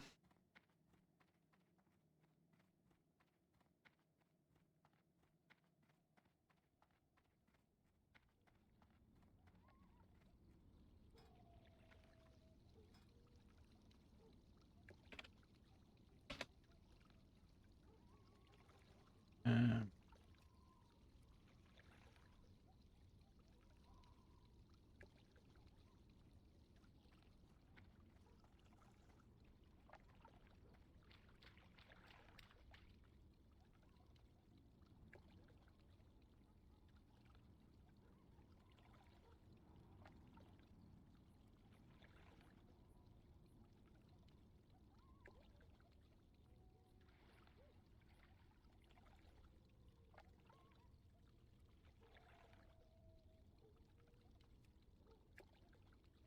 yeah. Um,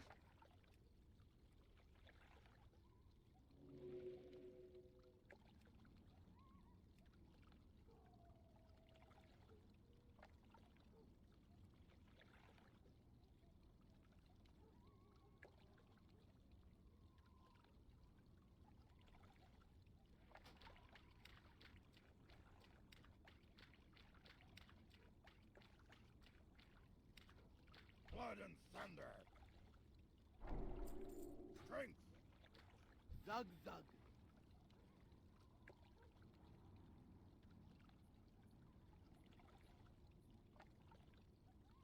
fishing pole. Shiny bauble. May your blades never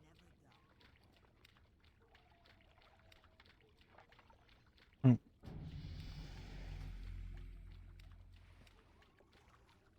It's a guild that I have been in with the last What are you few characters. They're pretty chill. They're quite a nice bunch of people. I did say I would join them when I remade the priest. And so that's what I've done.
Farewell.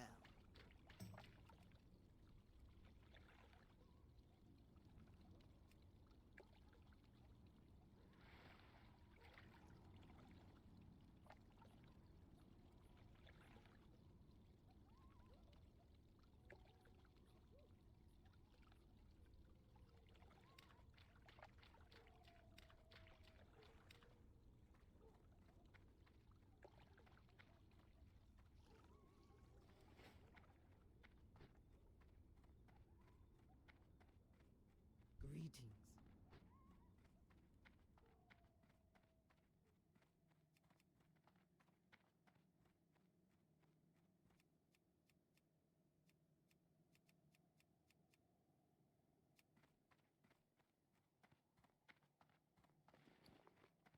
Okay, so we've got our cooking, first aid and fishing.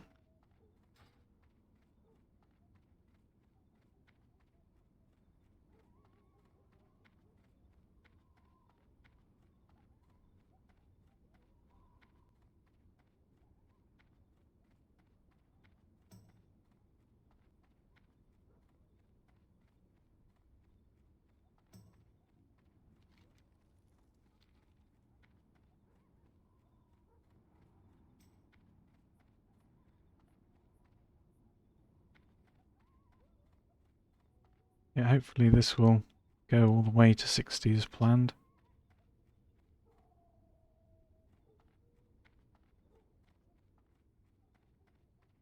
We're going to be healing dungeons this time around, rather than doing DPS or anything. So that'll be an interesting change of pace. I do enjoy healing. It's good fun. I enjoy tanking as well.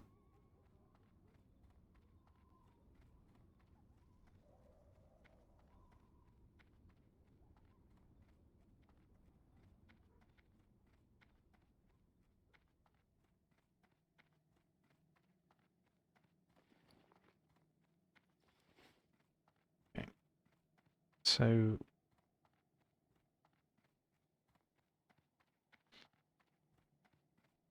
going to ask Guild's opinion on professions, see what their thoughts are.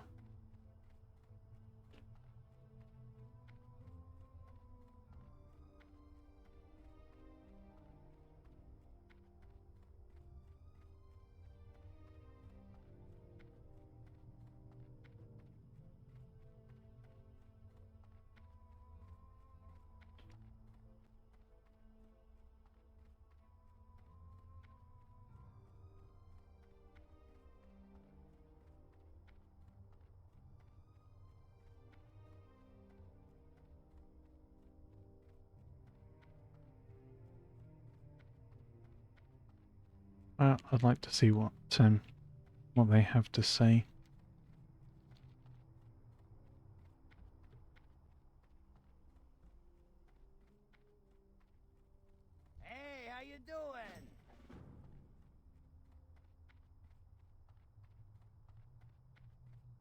That's 1 for mining engineering.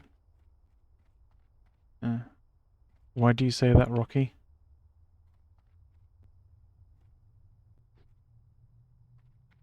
Can't just say mining engie and then not qualify the statement.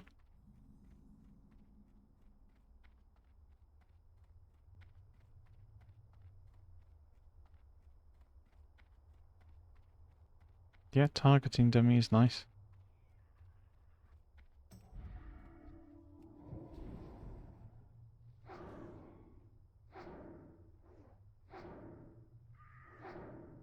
But so are the potions nice for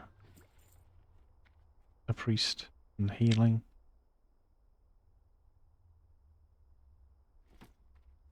Feels like a awkward choice.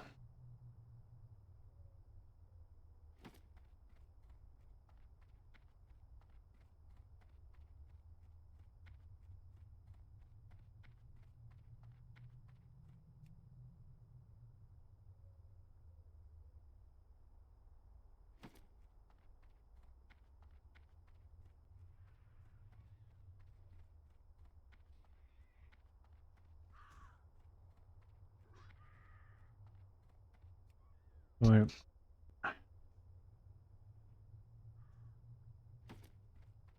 I'm very tempted to say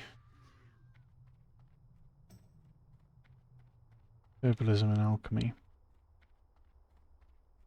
Being able to make the larger mana potions for healing dungeons could be really good. And if other people have target dummies and the like, then that would be fine.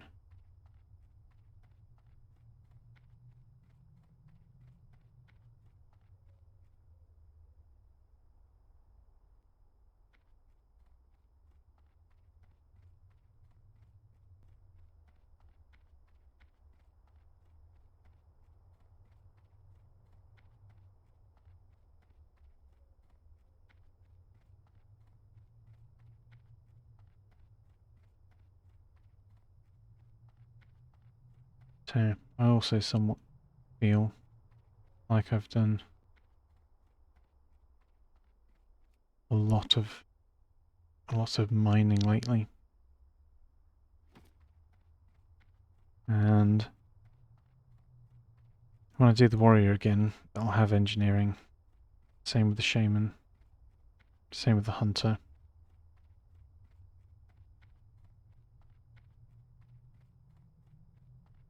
So that's 3 classes. Probably the same with the druid. It's 4.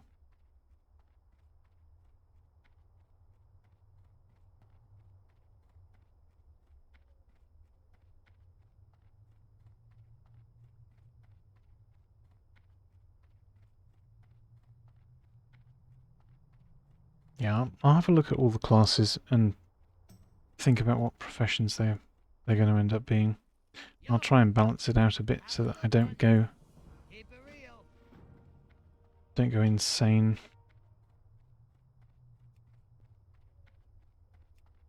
Leveling the same professions over and over and over. I want to have a mix.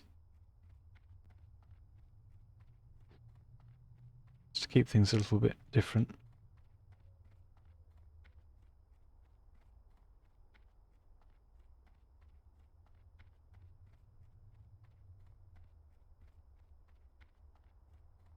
Just get up my list.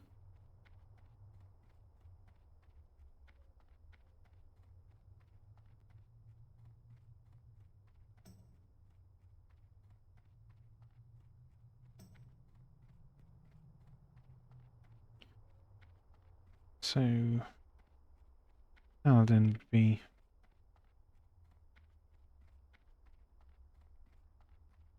mining NG.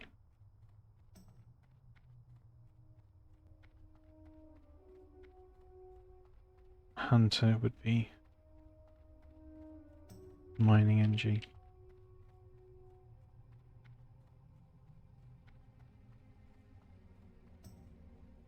Shaman, mining it. Engineering. Warrior, definitely. Mining, engineering.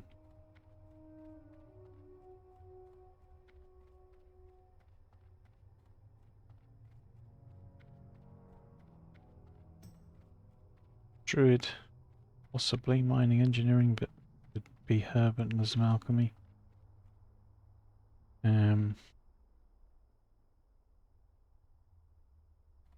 If I do AoE pulls when I do the mage, that's possibly better to have mining and engineering again. Yeah.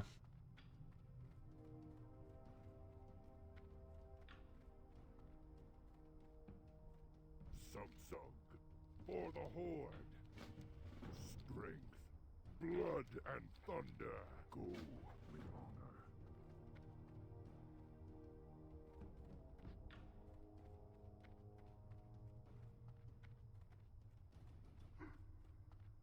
What do you need? May your blades never dull. Down.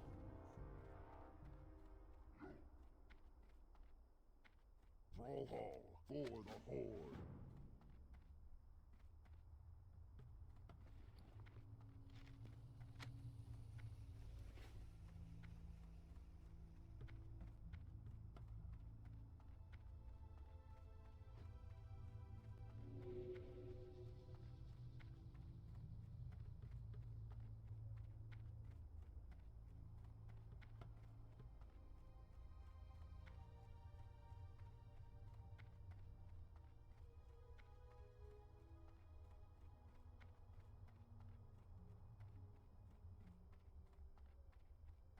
Loktar.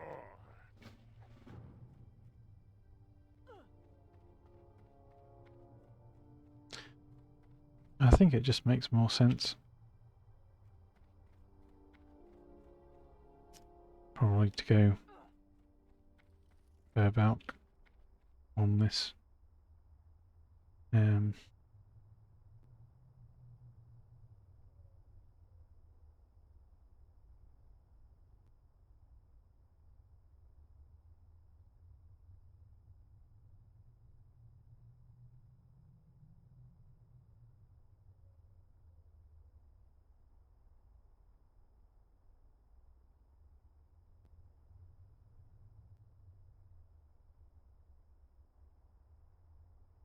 The same with the warlock.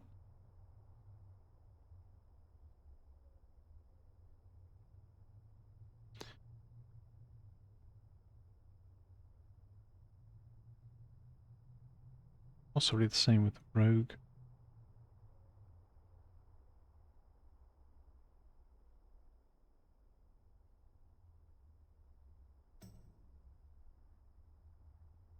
Mage and druid, I think it could go either way.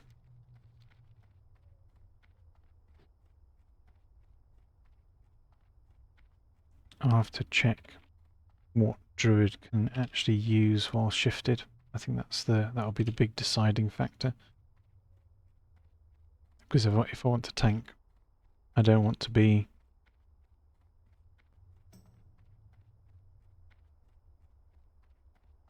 having a profession like engineering that would mean that I'd have to leave form every time in order to actually use the gear. It'd be too far too risky if you're tanking multiple things, especially in dungeons. You don't want to lose the character while trying to stick down a target dummy because you've had to unshift.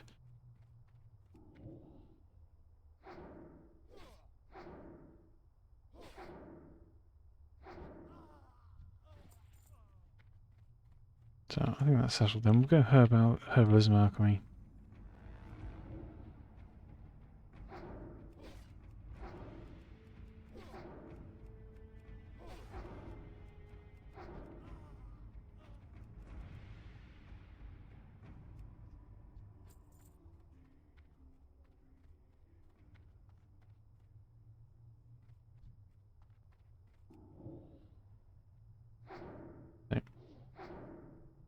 This quest will just go straight into the keep and see what we lack after fighting our way through there.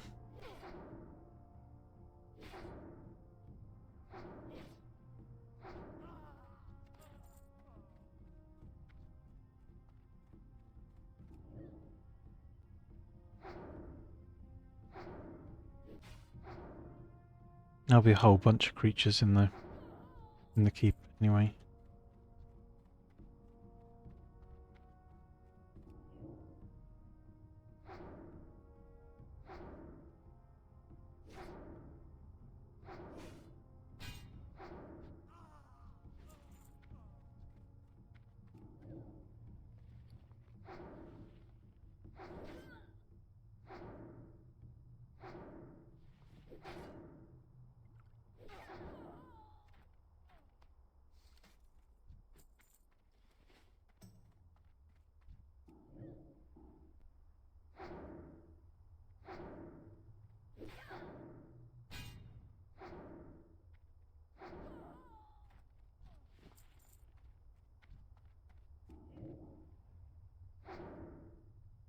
Probably going to have to kill more than is listed for the canvas scraps anyway.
Or maybe not. We're practically done with the scraps already.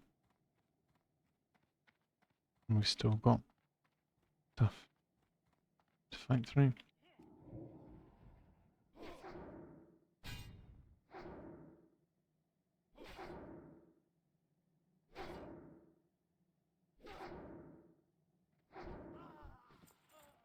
Oh, there are the scraps.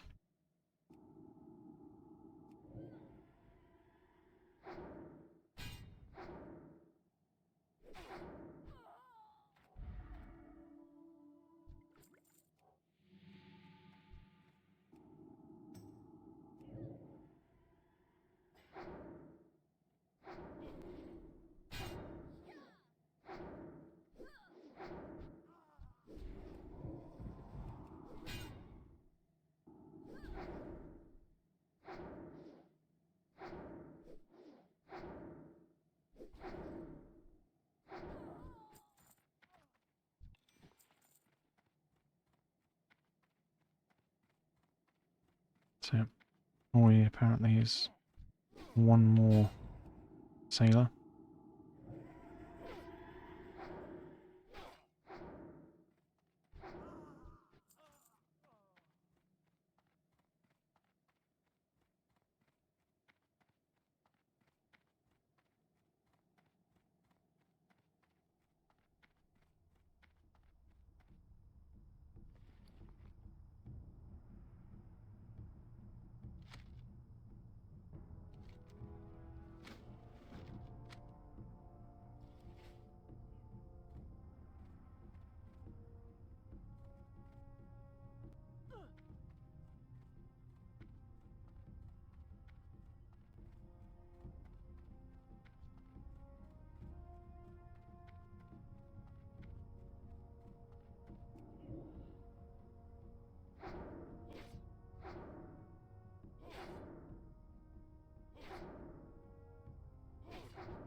Well, run back up, hand in these quests, and you probably make the inn our home as well.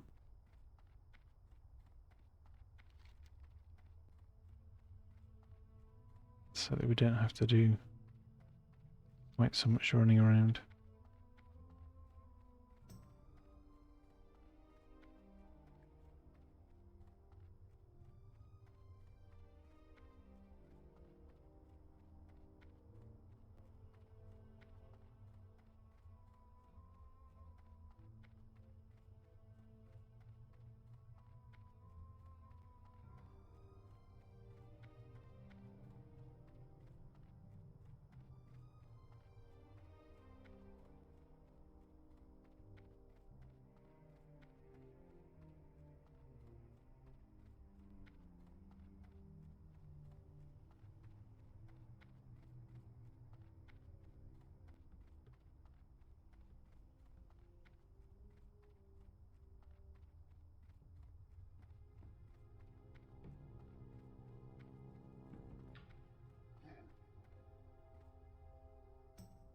Stronghold, strength, and honor.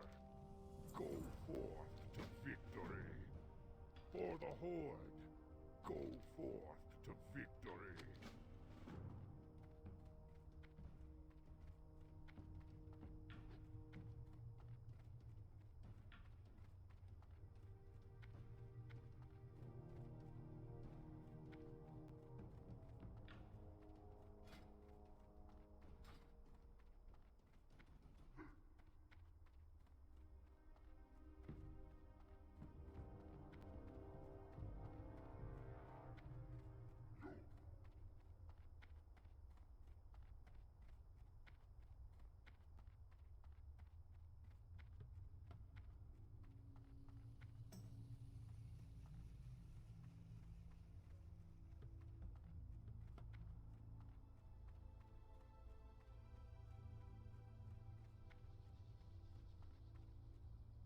What do you need? Strength.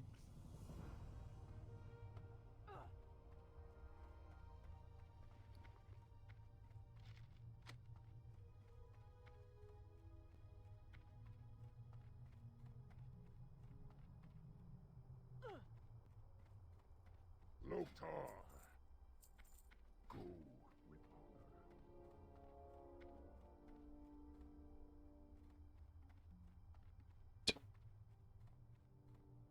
What do you need? Say. Made Razor Hill our home. And then we want to go out the side, get the tools from the boat.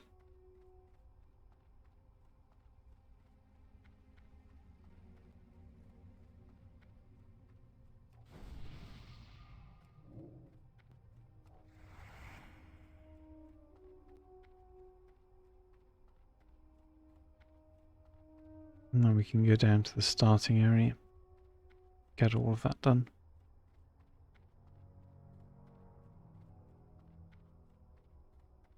Conscript to the Horde, not yet.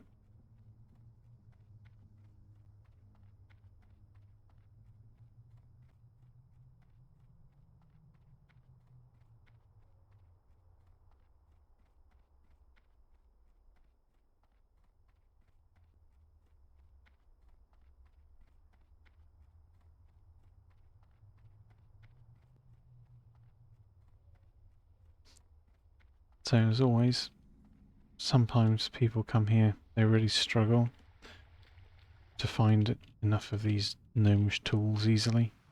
Well, I will say there are 3 on this very first boat, just opposite these rocks. One of them is here. And grab that. Sometimes there's a normal chest as well, around here somewhere. Go over the side. Chest number 2, right next to it. There's the normal chest.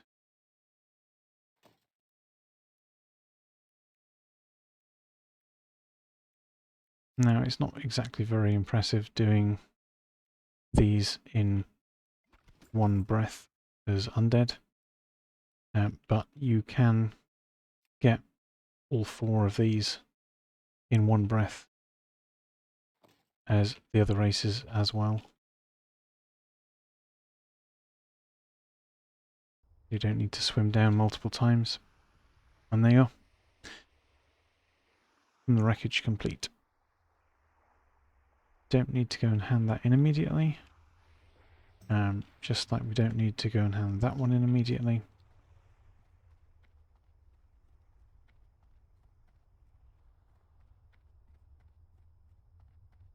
So now we're going to head down to the starting area, do the basic quests, and unlock the one of the quest lines that's related to Ragefire Chasm, although it doesn't actually lead into the dungeon. But if you don't complete the starting area, you don't get the quest that goes up to Red Mist Peak.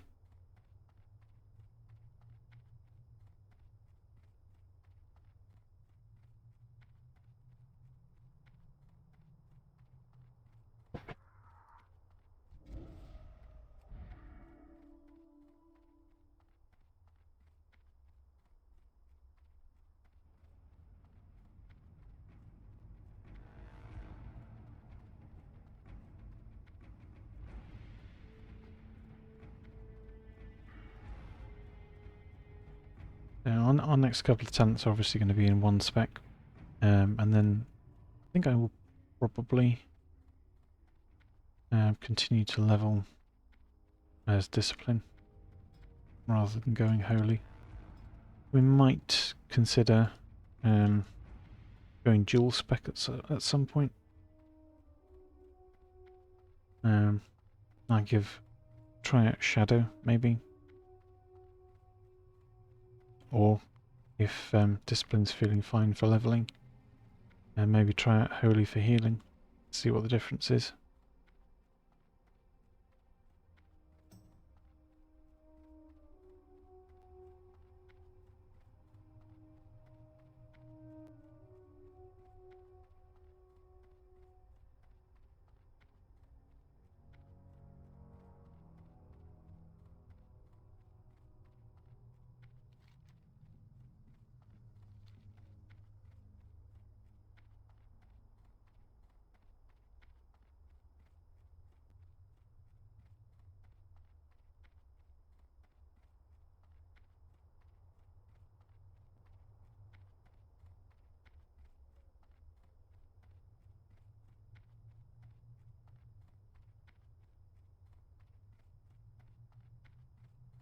Magraw for the Horde.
And that's generally the easiest. If you could find a nice warlock and you're stuck somewhere, and say, help, help, I'm stuck. I can't go anywhere because I'll die. Loktar, strength. They're generally nice.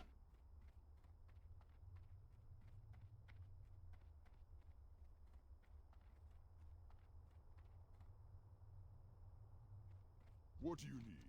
May your blades never dull.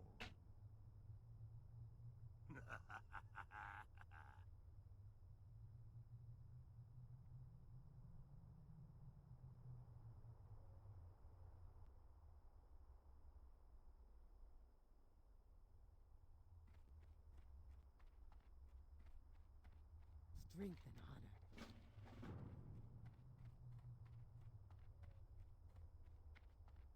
Who you be seeing Well, it's not ya. really. Dabu. Go with honor. Well,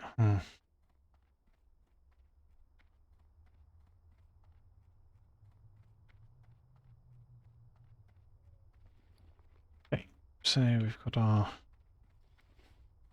heat stick.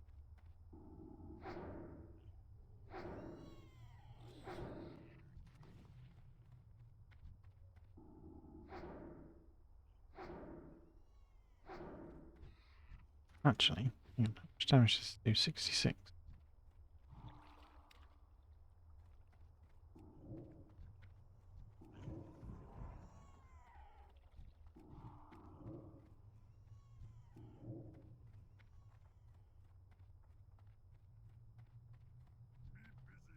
Really?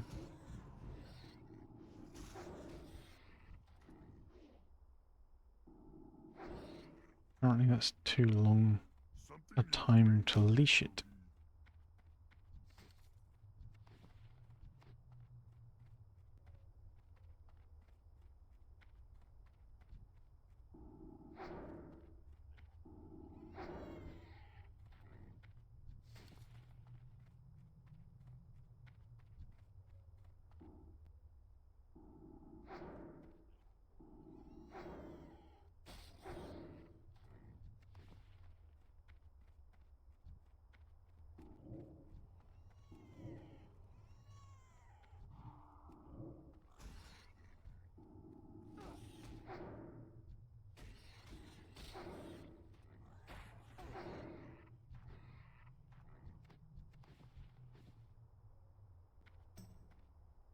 Okay. Right. Well, I need a quick bio break, so I'll be back in a couple of minutes. Hopefully the lazy peons will be being lazy when I get back.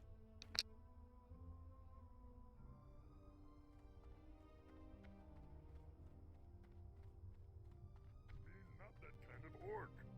I can do that.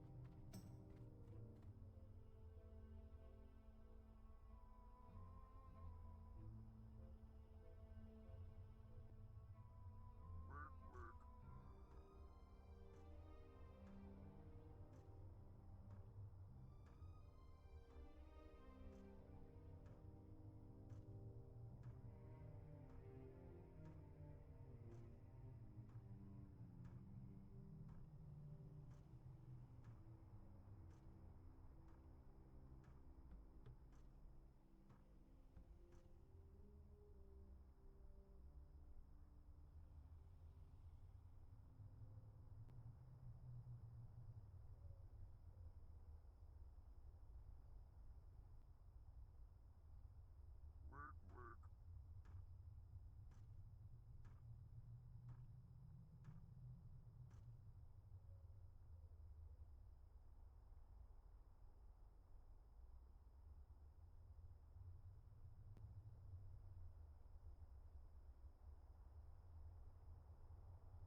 Oh, good. The peons were being lazy. So that's done.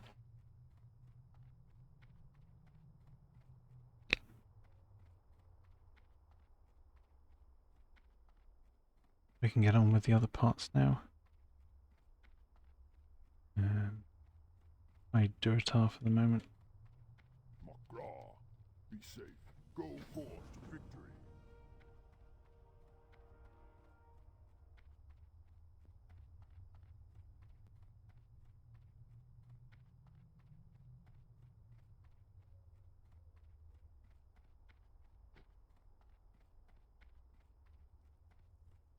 Sug Sug for the Horde. Strength. Dabu.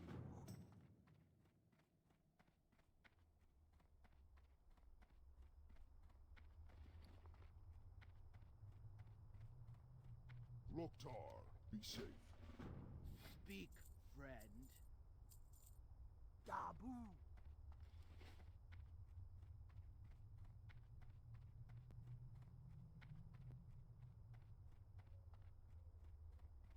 So, cactus apples.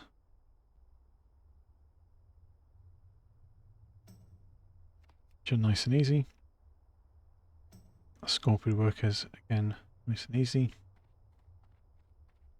Vile familiars. Usually easy, but often contested.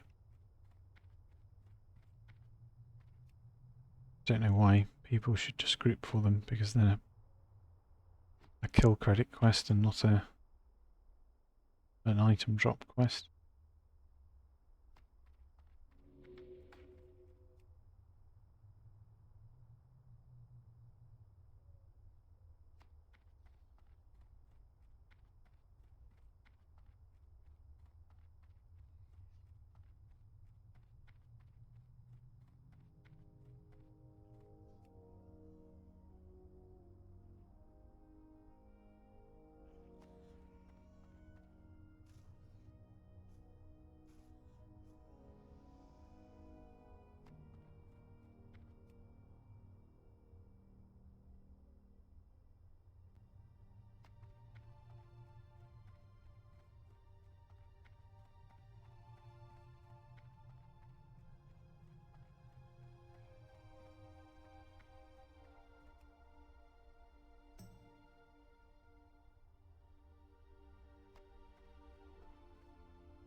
Cactus apples done.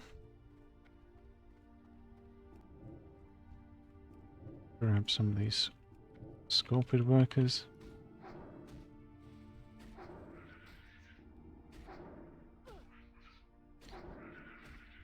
To be annoyed by the level 4 that's tagging mobs that we've dotted.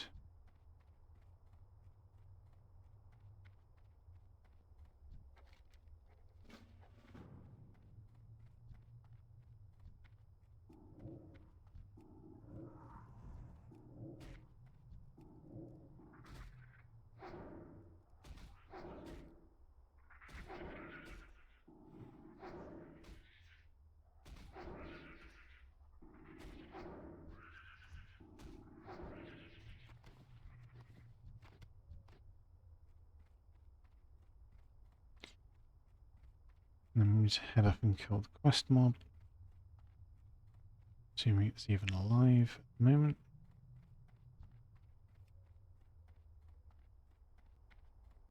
No, need to wait for it to respawn.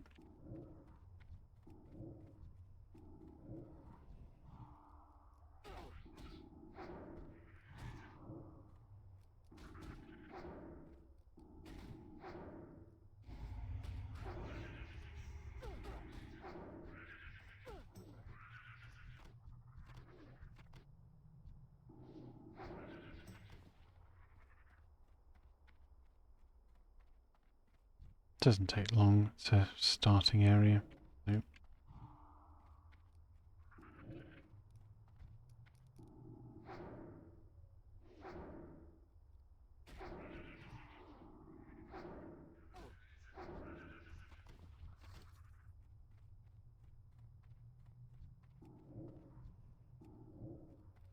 Might as well just randomly dot things until it comes back. There it is.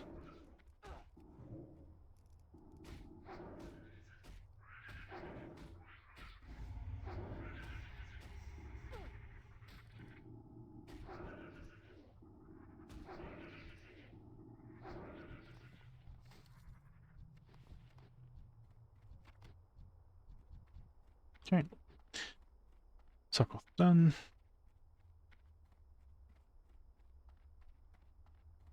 You're going to hand that in, do Vile Familiars and grab the pick.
Eight.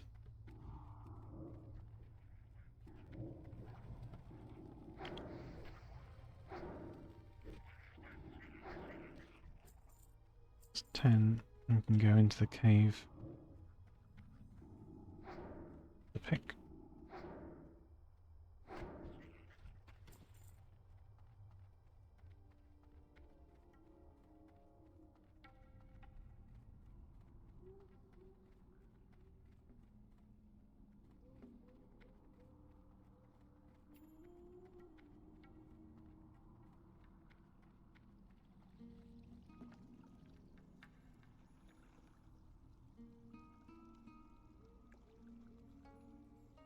Kidding me. You actually okay?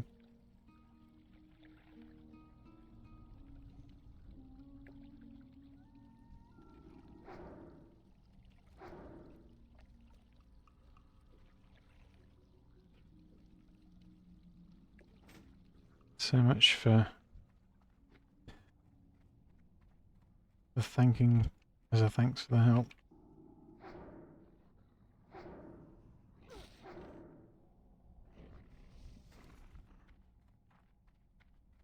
Well, I mean I'm leaving now.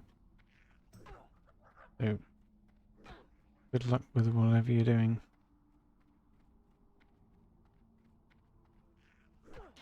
I wonder if we will find the body of Nate the Great. Oh no, not Nate the Great. What were they called? Fix healing.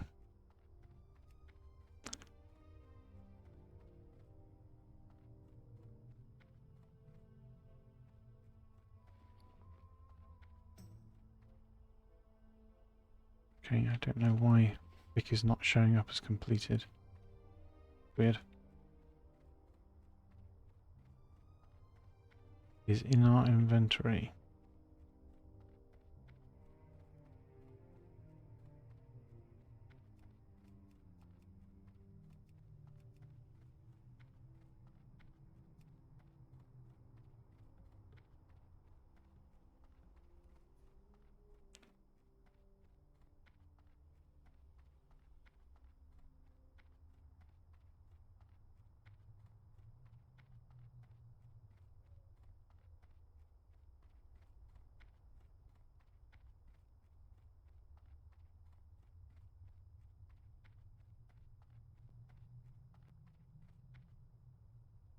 just going to reload. There's something obviously erroneous somewhere. And that should fix it.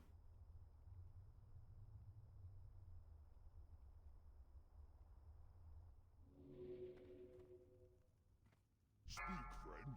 Go forth to victory.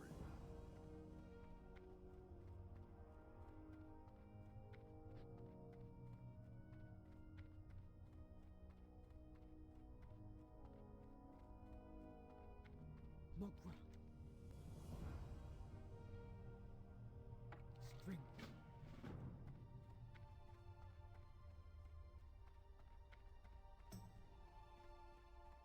What do you need? Go forth to victory. For the Horde, strength. Go with honor.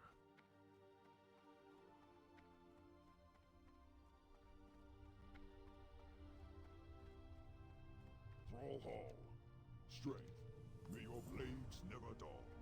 What can I do for you? There you go, sell all of that. Don't need the cactus apple surprise. Yep. For the Horde.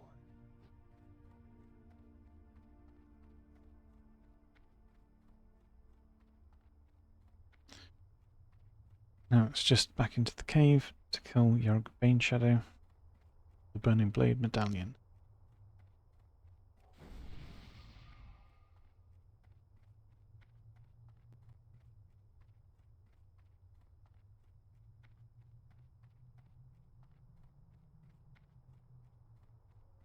And then we are done with starting area quests. Now we can head down to Senjin Village and we'll grab the quests there. Oh, there you go. Fix healing. Did not die. They have survived.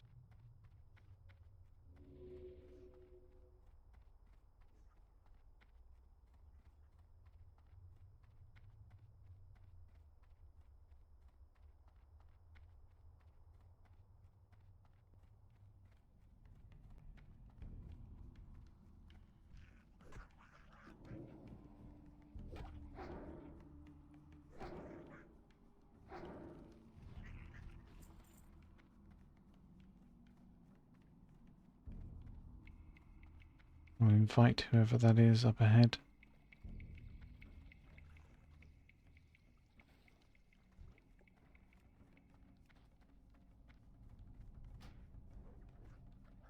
Well, I mean, you're going to be waiting a while if you don't party.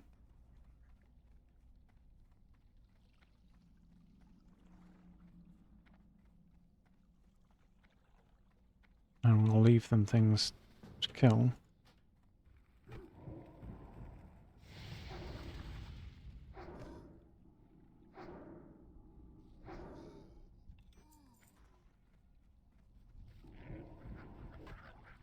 Damn it.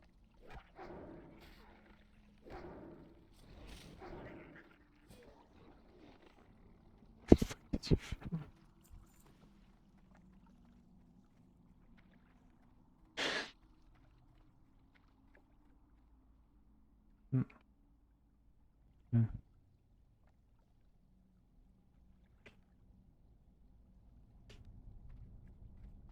I didn't want to make them miss the quest mob.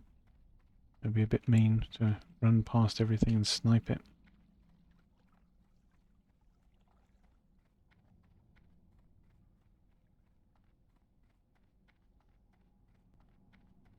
Yeah, Robe with the Voice is pretty nice.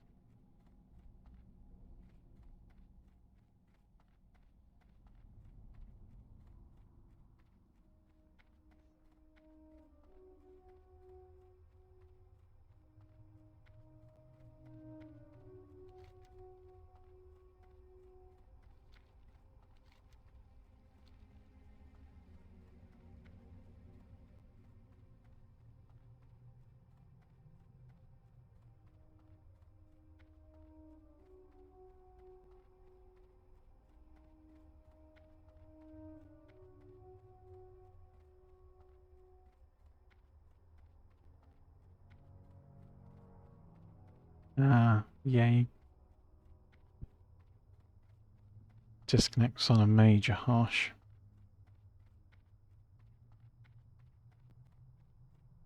On a priest too, but depends if you're AoE farming.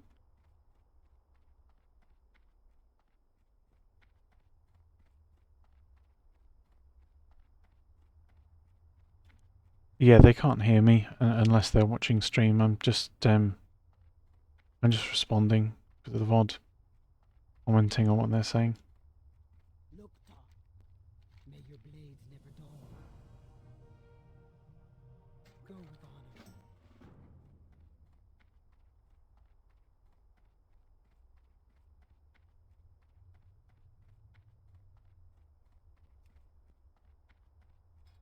I think one of them came to stream very briefly earlier, but Rocky, I don't know if he's still here.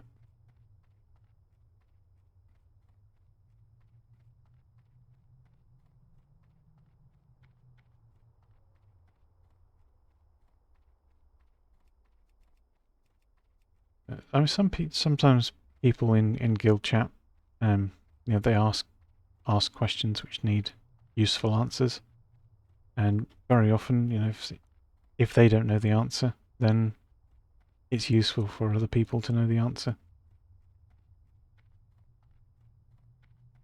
And I do generally know the answer. I've been playing long enough.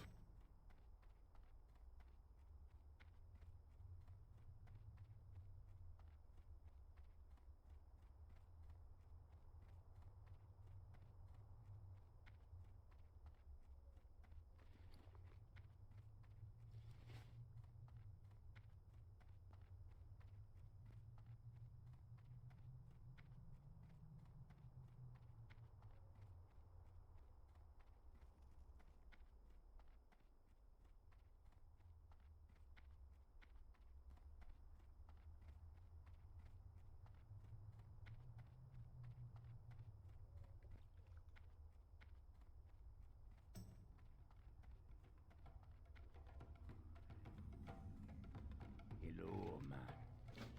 Okay, so these are generally a nice set of quests from Senjin Village. We can do them. It's not too busy and contested in a nice little circle.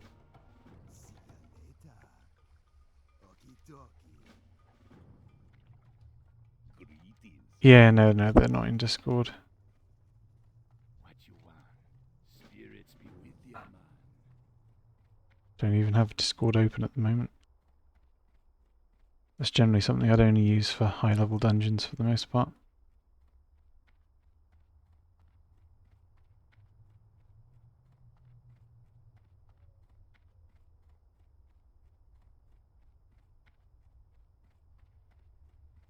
So we're going to start this side.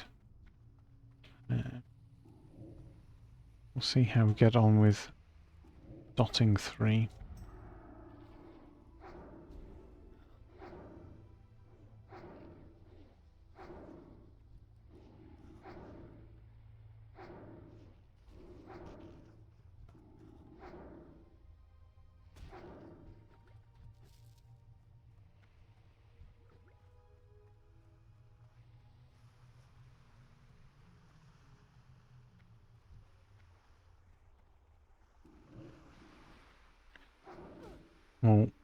We'll start here. We'll work our way along the coast. And with any luck, we'll get all or most of this done with the mobs that are here on the way to do the centaur.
must say I'm surprised at the number of Makura in the water at the moment.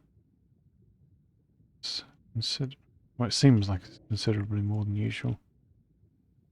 I'd say there was maybe normally half this number. But I'm not going to complain. That makes this easier to finish.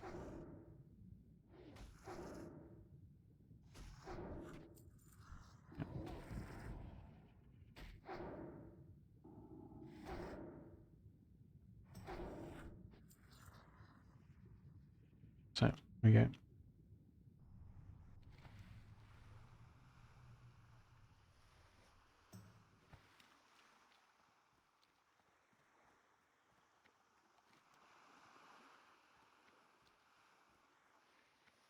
So, just the surf crawlers now, although it looks as though someone else has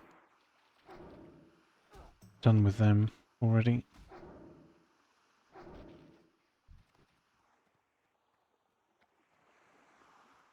We'll see if there are any more further on.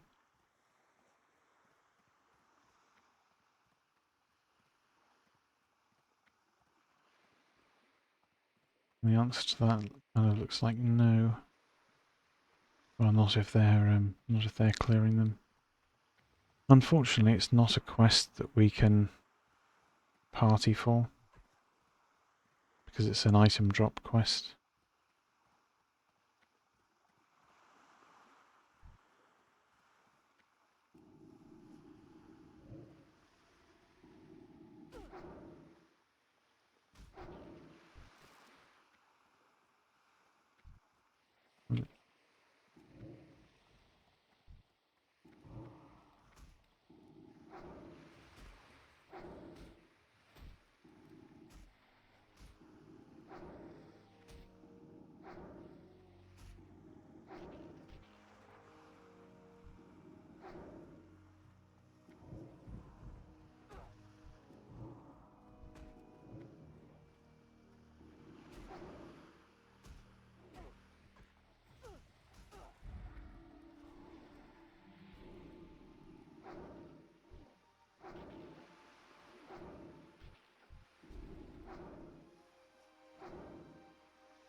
I didn't really want to grab all of the mobs, but for some reason they were running after us and trying to insta-tag the ones that we were casting dots on. Yeah. So we could have actually left them with a mob or two there if they hadn't been trying to pull more than they can at level 6. Not sure why they would do so. Anyway, like either we can party or we can let them kill stuff on their own. Doesn't really matter. They're kind of skipping stuff.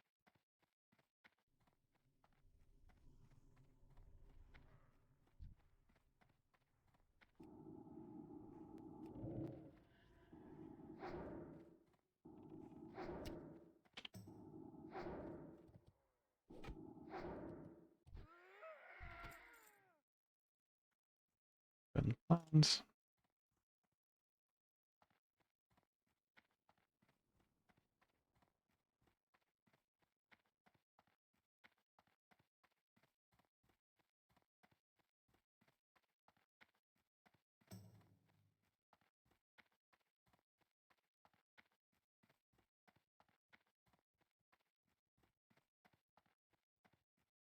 Might be able to skip some or all of these.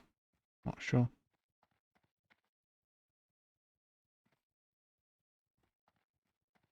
See about the chest. I can't skip that one for the chest.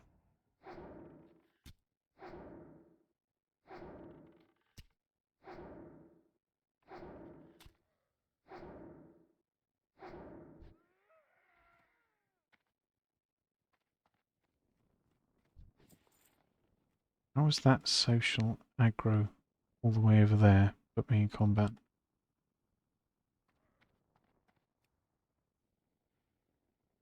Weird. That I hadn't even aggroed it.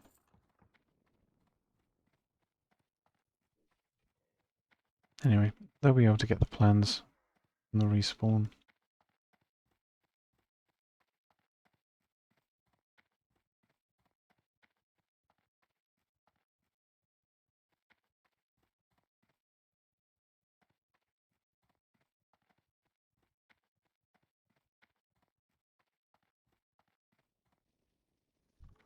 No, can't skip that.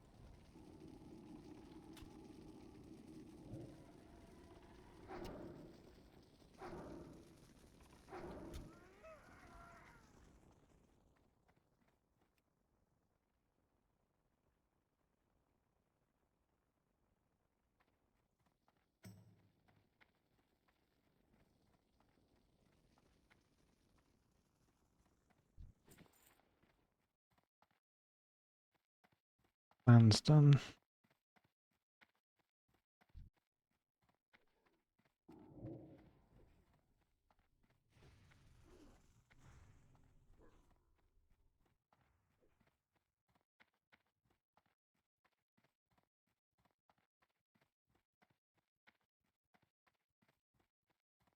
Tiger's eggs. Alazane. Over to the islands.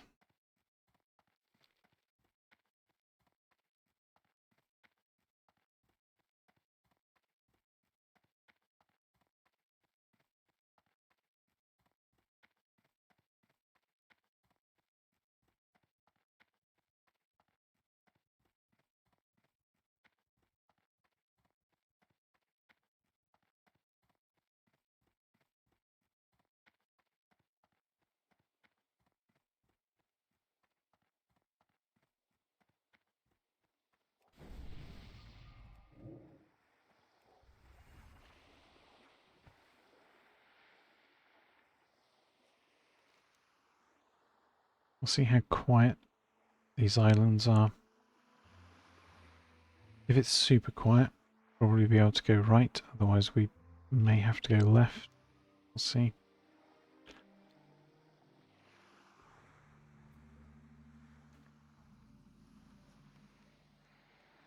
Tail lasher eggs are always pretty easy. Just need to find enough tigers. Ooh. That is not...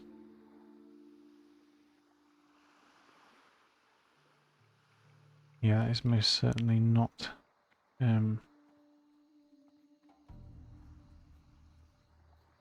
unpopulated.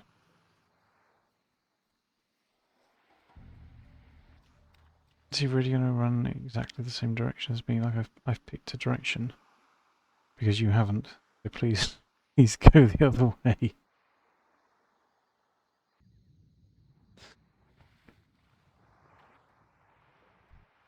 Wasn't going to kill this, but there are eggs there, so...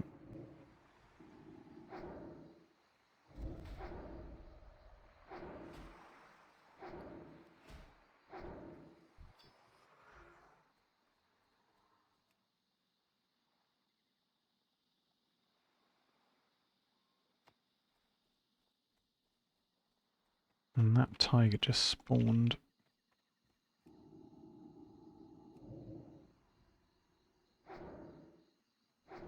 So, by the look of it there, this might have been cleared. And we're going to see more spawns. Potentially.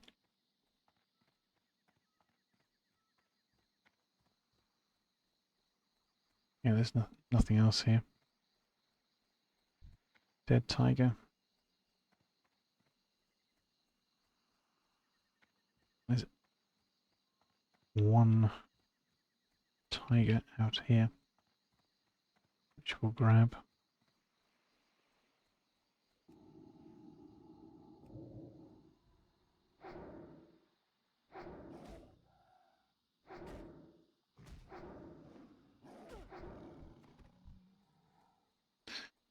Nothing.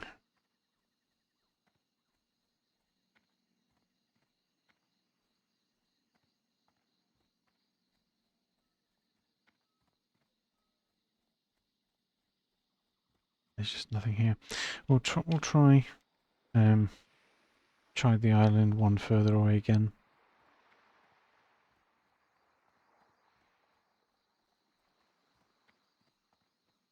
There's a tiger there.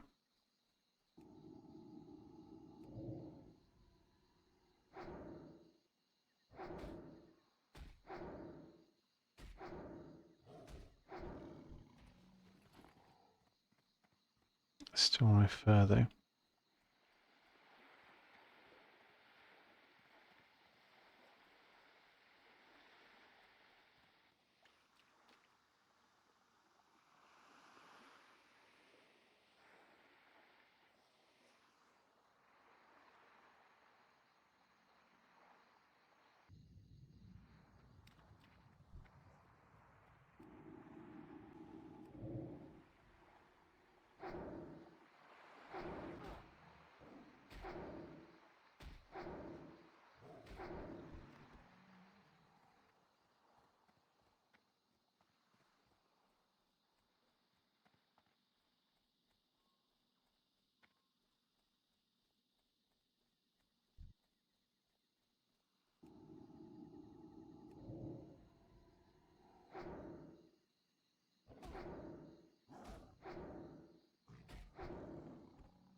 There's any eggs there, are there? Doesn't look like it.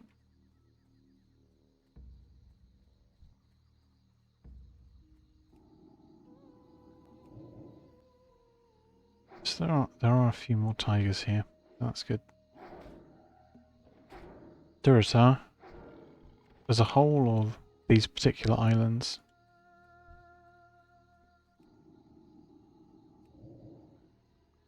Are your favourite?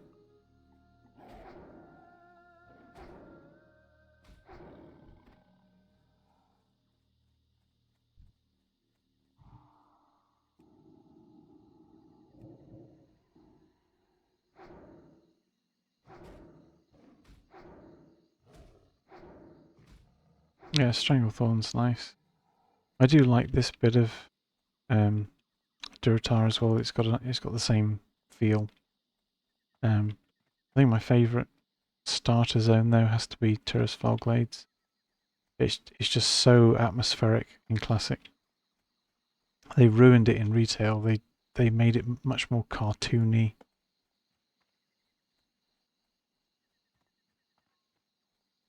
Yeah, yeah. The Night Elf's an interesting one.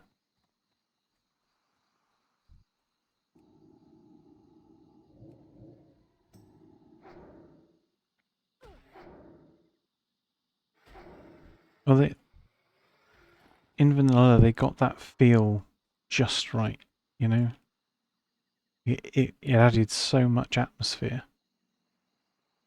But I feel like since then, whatever they've done, the zones like look nice, but a lot of them they just don't have the feeling to them, you know?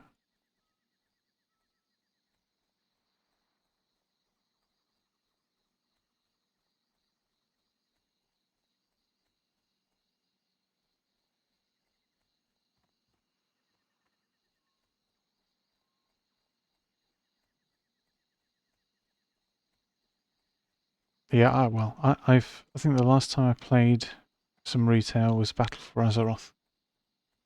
And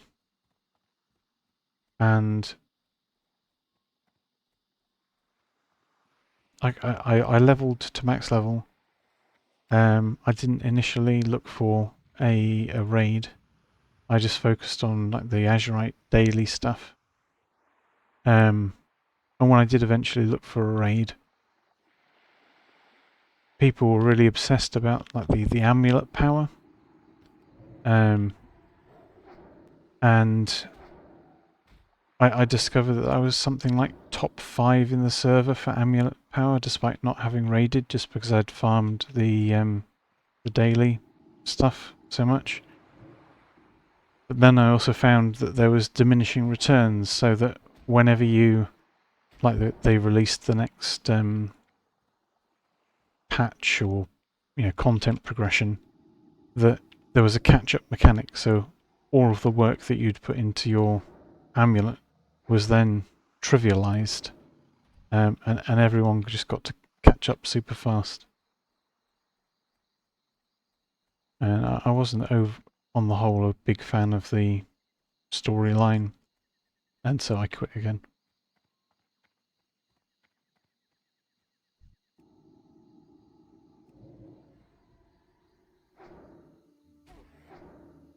And before that, I played Miss Pandaria.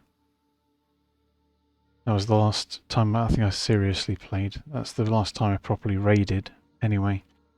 And the guild I was in was, I think it was top 550 in Europe. They're not a slouch, but not like super top tier either.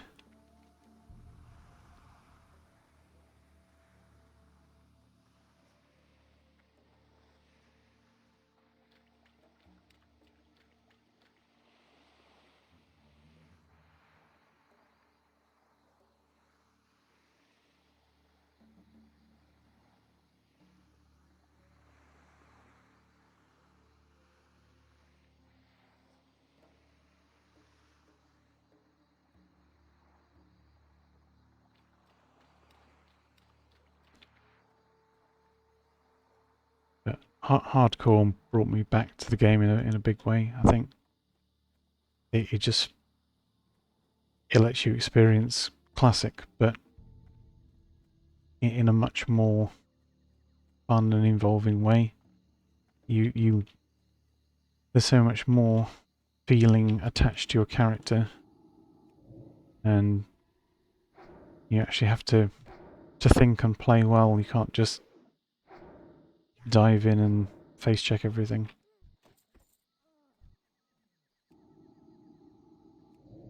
There was a level 6 I saw earlier, a rogue in Terrasval Glades, and he ran past me, grabbed the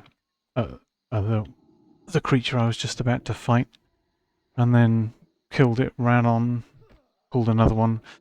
I went in a slightly different direction, and then when I turned round again, I saw that he'd pulled like another one or two, and he died.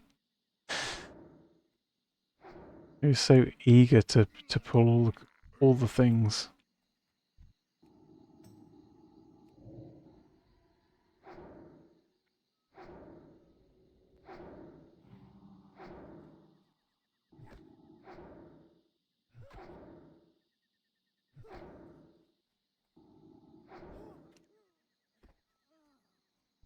Yes, it might be simple, but it's still challenging. You still have to think. You still have to do the right thing.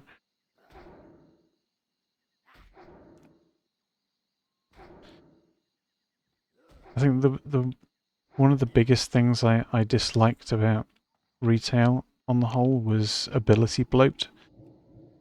Every expansion just had to add more abilities and more abilities and more, and it got to the point where it was verging on absurd.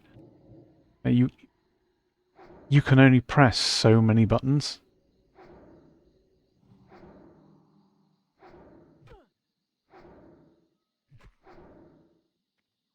You only have space for so many buttons.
For some reason Zalazine is no longer tracking.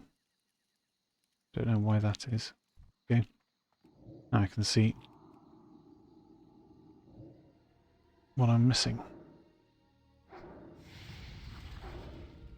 4 and 1, okay.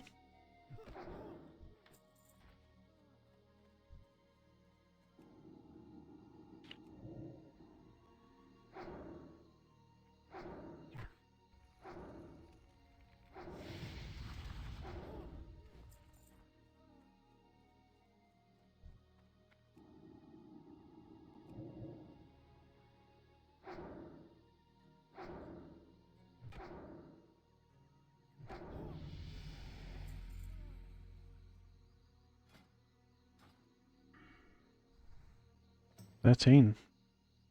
Equipping the greater wand.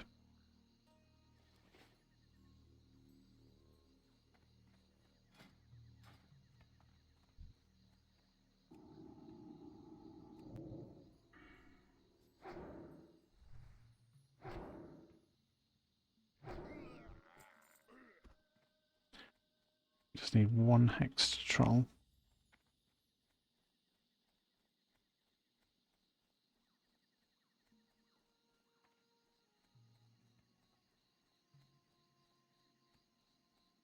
And we are done with the islands.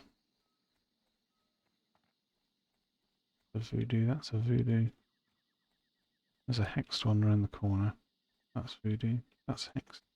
Go for this one on the way back.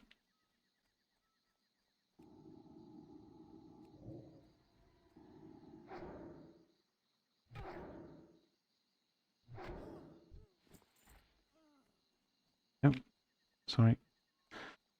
We do need 1 more.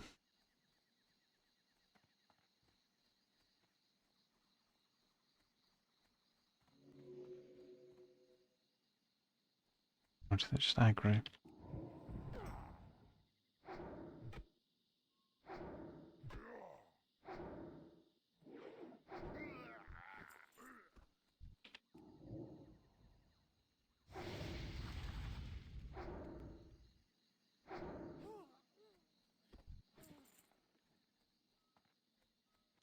Awesome.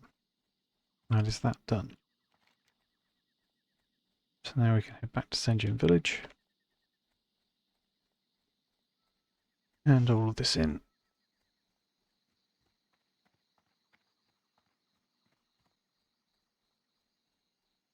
And Hearth up to Razor Hill.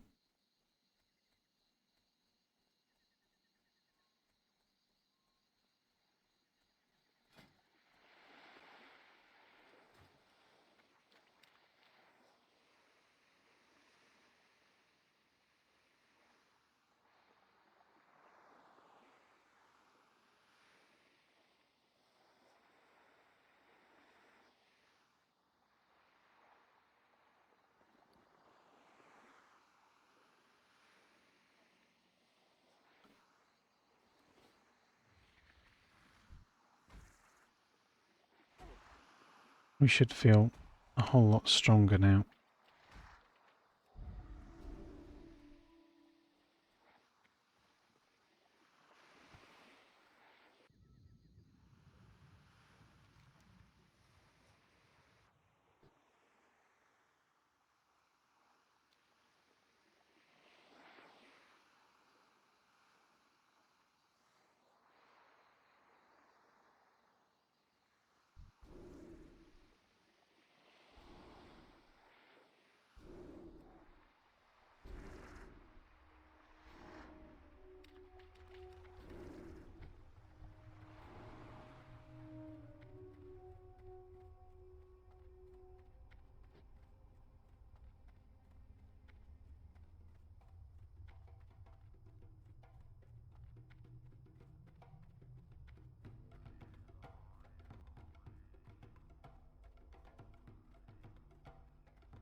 There's so much we need bag space, so let's just sell all the trash first.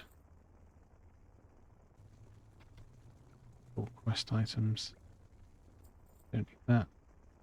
Jerky. Mail. Quest item. Scroll.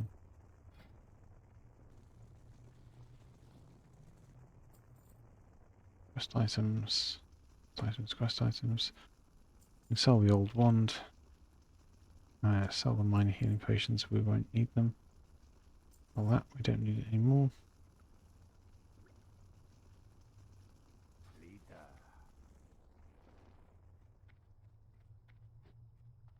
Relax. You be careful. Hey there. See ya later. Be seeing ya later. Okie dokie.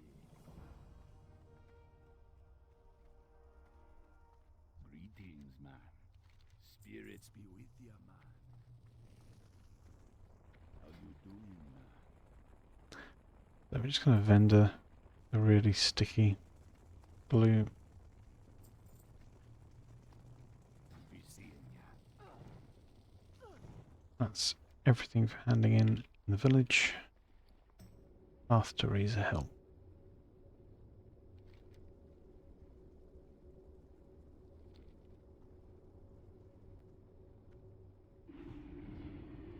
McGraw. For the Horde. Be safe. Speak, friend. Go forth in victory.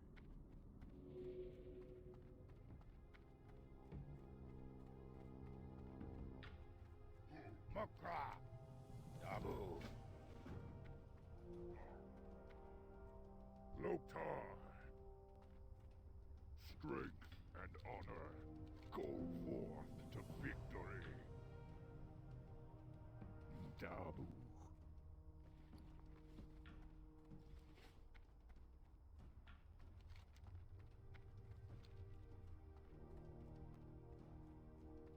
Speak, friend. For the Horde. May your blades never die. What are you looking for?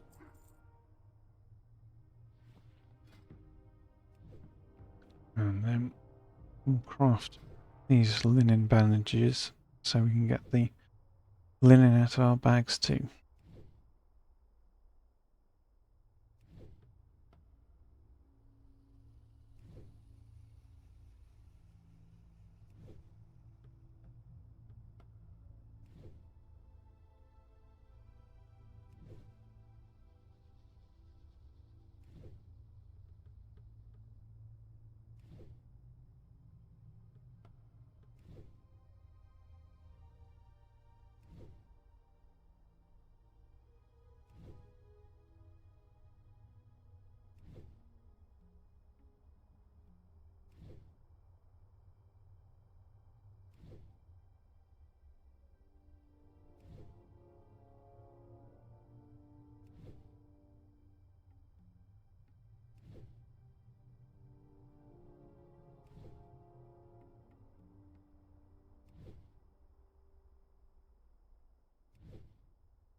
Go with honor. Yeah. Now,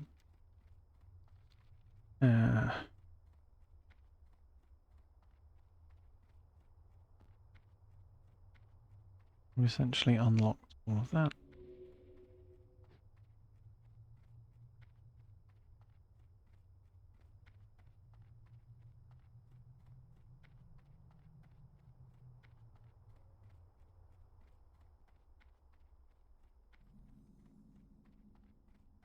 We do the encroachment quest.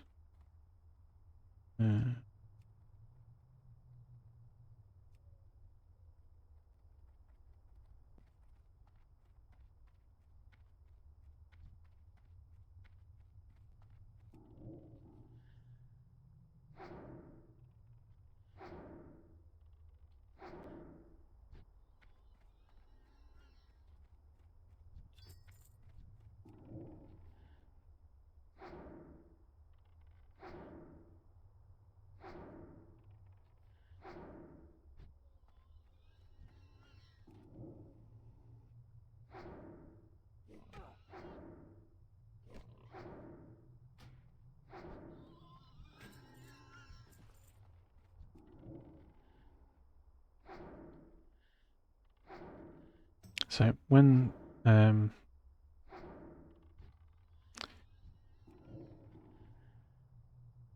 it's not busy in this section, very often there'll be a perfect mix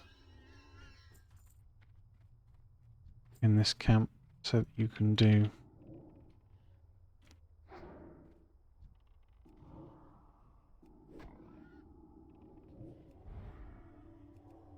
the whole like 4 and 4.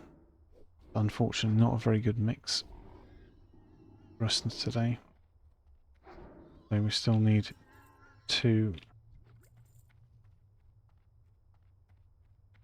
full bore, another scout. And there are more up here.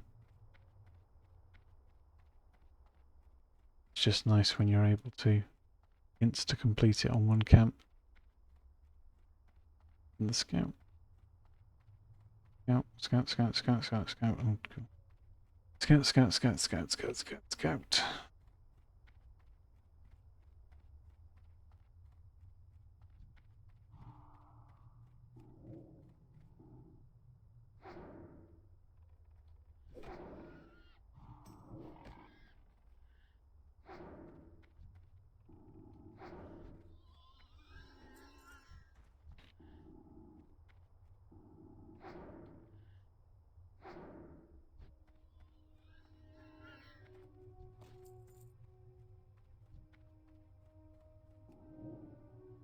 And that's the last cool ball. Dust runners and battle guard, fine.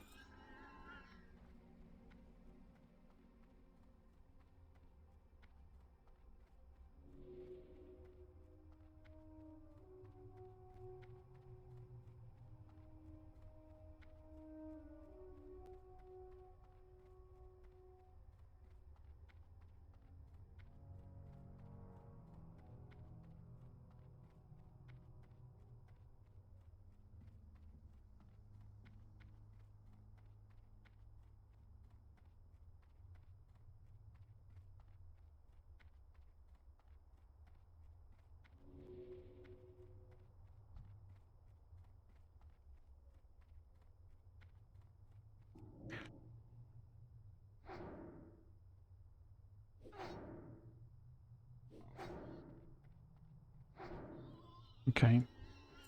So against these, it is not even worth it to cast Shadow Word Pain. It only does 2 ticks before they die, which is half the damage of a single wand cast.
Wow, it was only just worth it on the second one.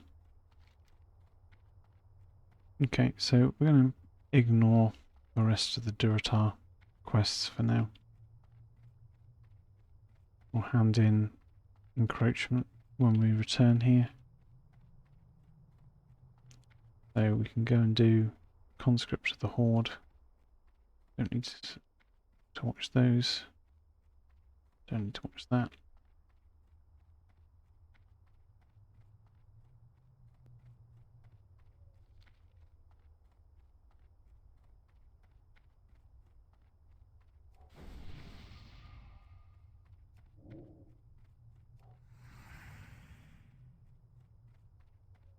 What we'll do is we'll head to the crossroads. We'll fly back to Orgrimmar.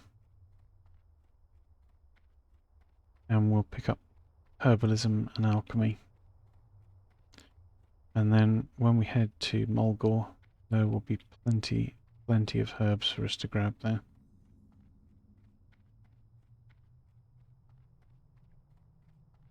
And we can herb while doing the starter zone.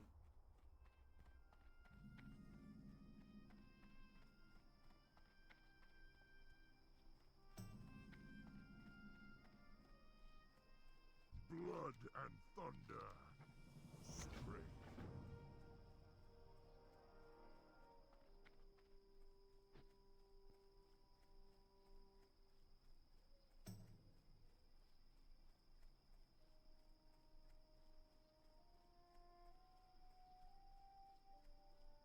But I think what we'll do for tonight is we'll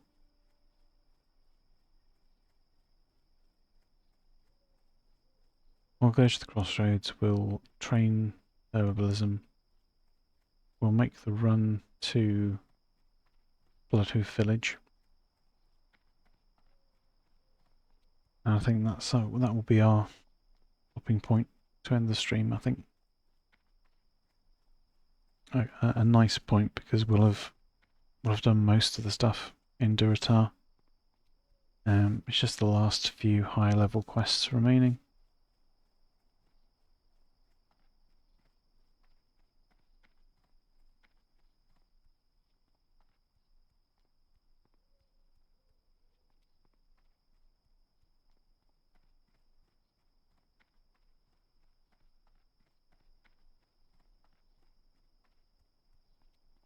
And it will leave Mulgore in a nice fresh spot for the stream tomorrow.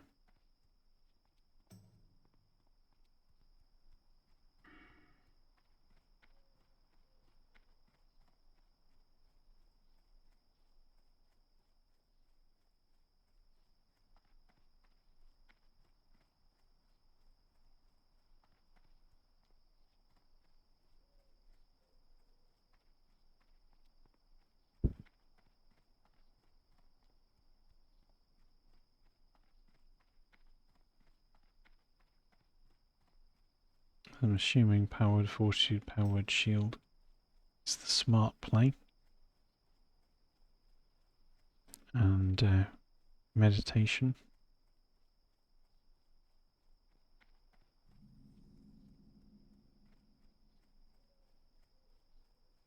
Possibly some negative threat.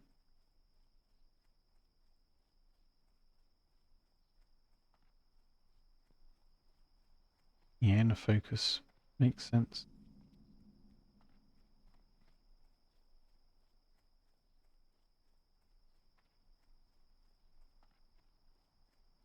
Not mana burn.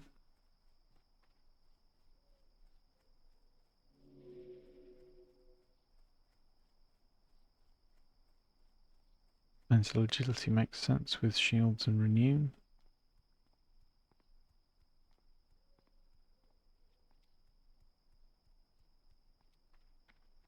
Maximum mana 10%, sure.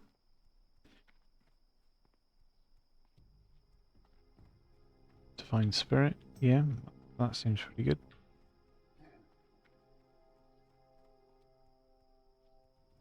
Strike of offensive spells.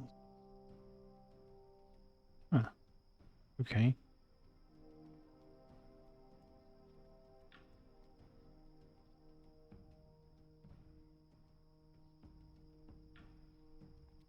And power infusion for 15 seconds. Hmm.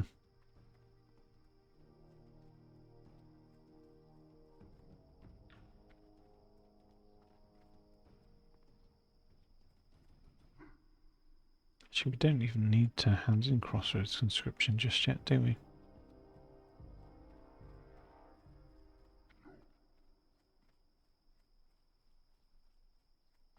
Samsung. Go forth to victory. Greetings, man.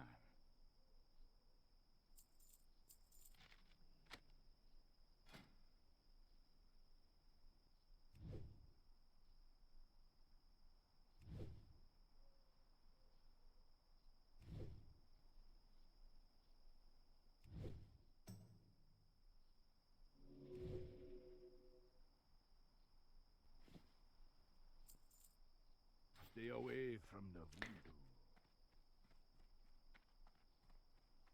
I am forsaken.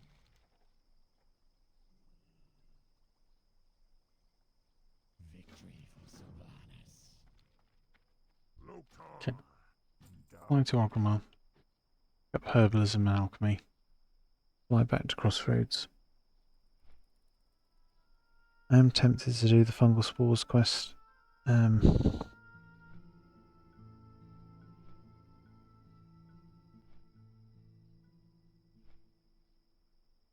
Yeah, well, because of the follow-up potentially. But I don't know if that would be too much of an XP spike.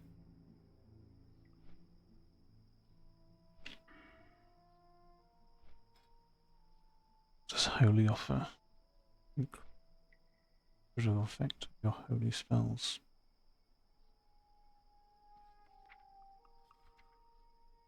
So healing stuff and smite. Improves your renew. Stops knockback by healing.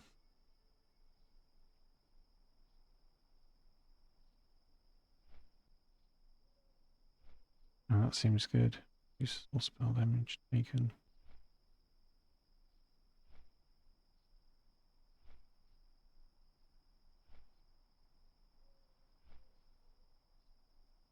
Armor after effect. Seems good.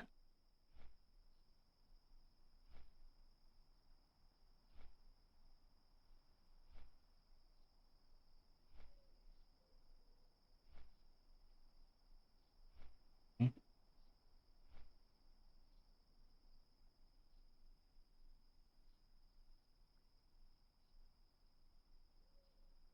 And improved healing seems good. Increases the range of your smite and holy fire.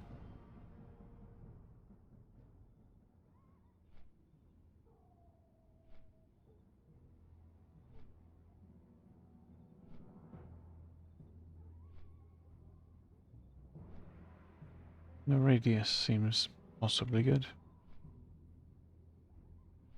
Spell damage and healing, 5% of spirit.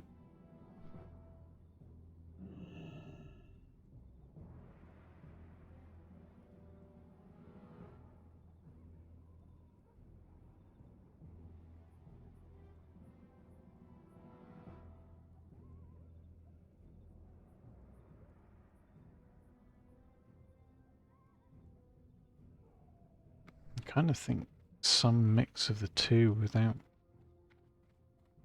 either cap talents seems the best for healing.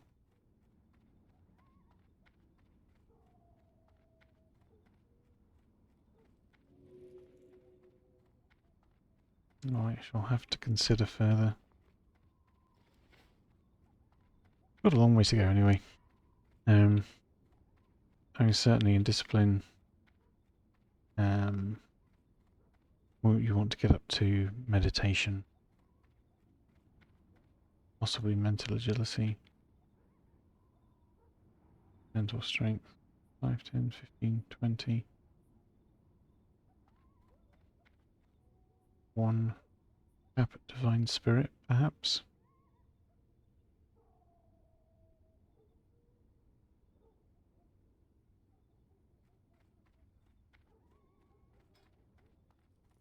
So 21.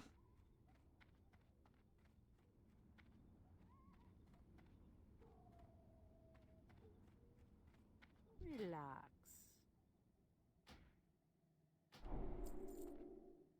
Be good. Mm.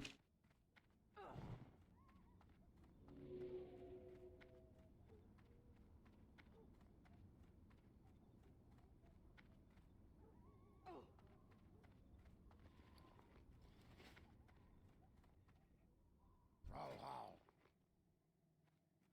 For the Horde. Speak.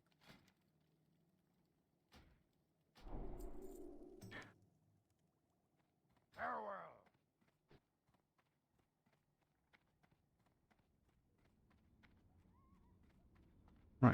so that is herb alchemy learned. Oh, also to hand in Admiral's orders out of our log. It's level 7.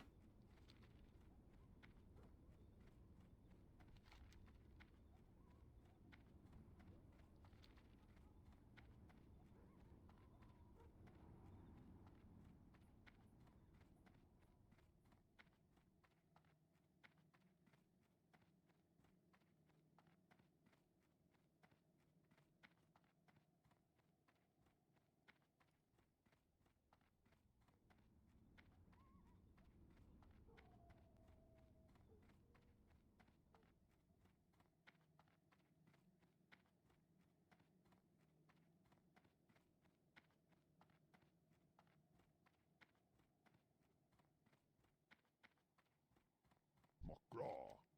Strength. Loktar.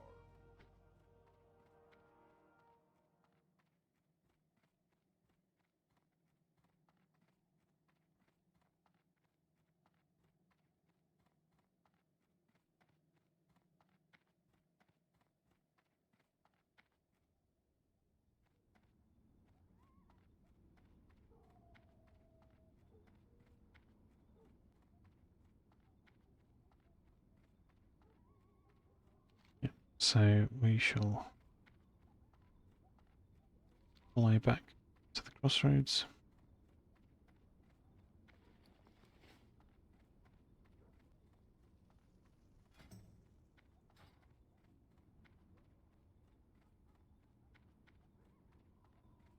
And we'll head on down to Mulgore.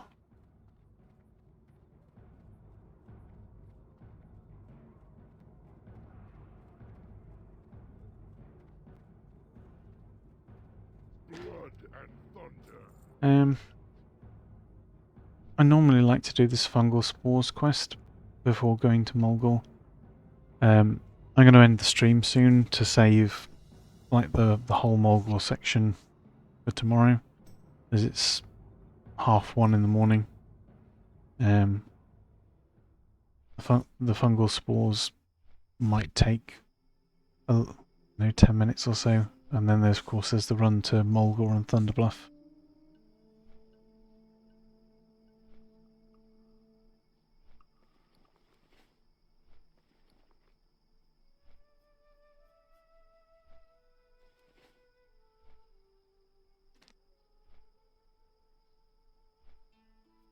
But I think it would be nice just to have the whole of Mulgore ready for tomorrow.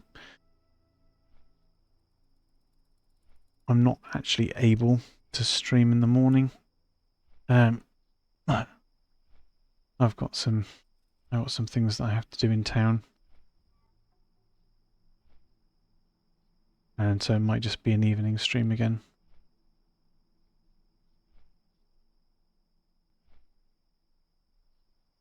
And that should be plenty enough time for Mulgore plus remainder of Durotar and Ragefire Chasm.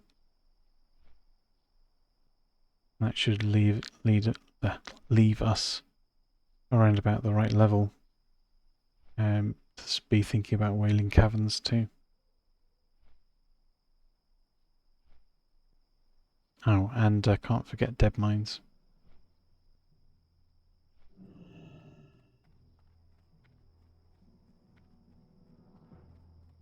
This Fungal Spores quest is available from level 10. It's one of the best quests in the game, not because of this quest itself, but because of A, how easy it is to complete, but the follow-up gives you one of the best possible weapons for a lot of melee classes at level 10 for leveling. It's pretty much the best weapon that you can get until the Wailing Cavern staff. I think the quest items from like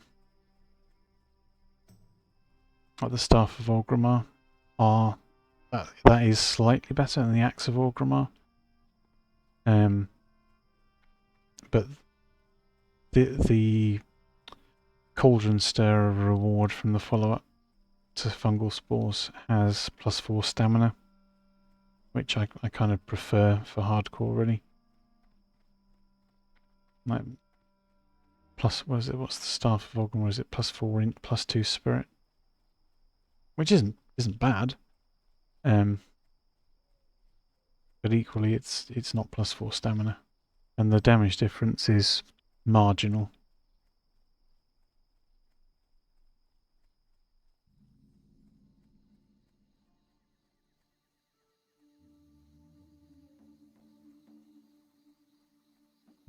Now, do we have a sneaky mushroom hiding here? We do not. It's a shame. There is one here. And one over the other side. It doesn't look as though anybody else is here. So that is a good sign. Actually, there are 3, there are 4.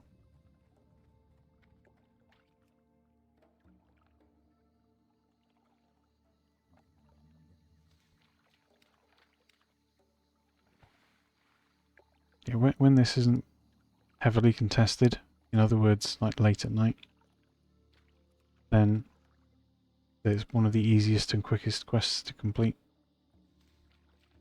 But most importantly, the follow-up is awesome and only requires you to walk to Thunderbluff, which is where we're going anyway.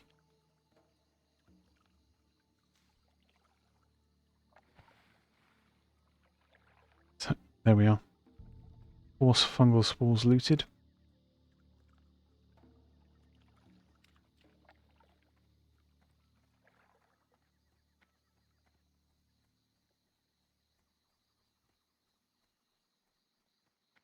Back to Crossroads, hand this in, pick up the delivery quest, and then we'll be on our way walking to Mulgore along the Gold Road.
Like someone died to the lions.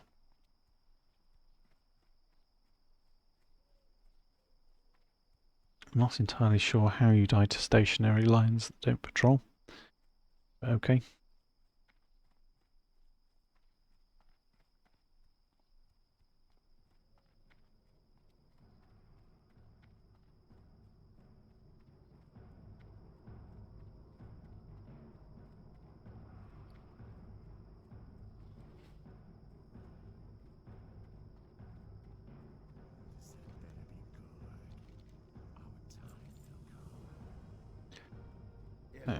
And he needs to do his concoction.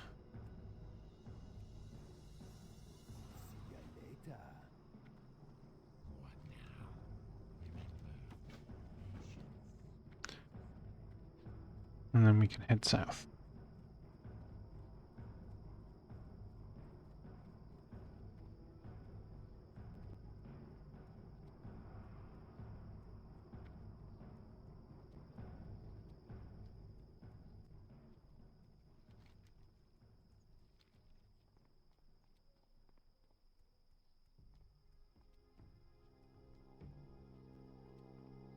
Don't need to pick up any of those other quests just yet. We'll do those later. For now, the objective is solely getting to Mulgore and handing in the Apothecary as our quest. We do need to be careful here, however. There are no data in current area. What nonsense is that?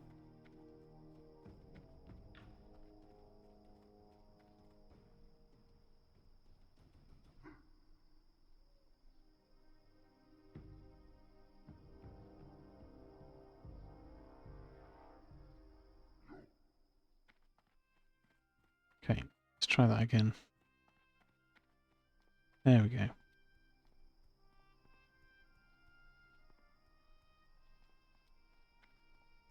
Just need to be mindful of things like the Alliance Patrol, because it does cross the road at some point.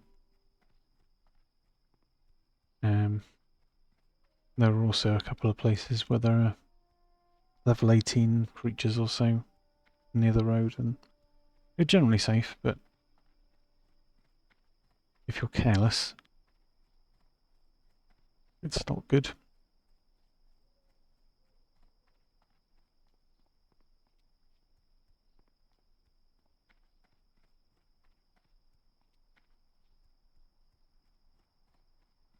The other thing to be mindful of is just down here.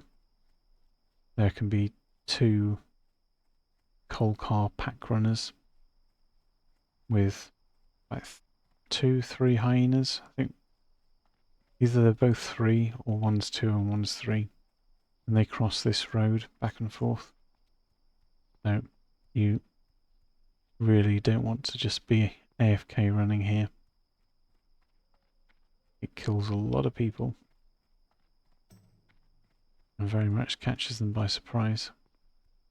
They're just not expecting it, since roads are generally safe.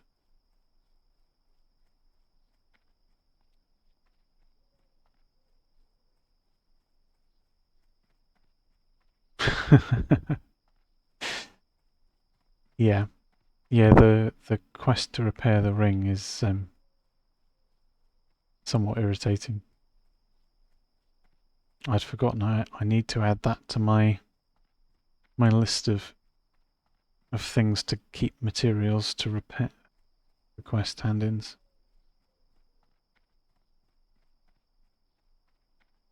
Yeah, and the moss agate. At least you can get that through regular mob drops.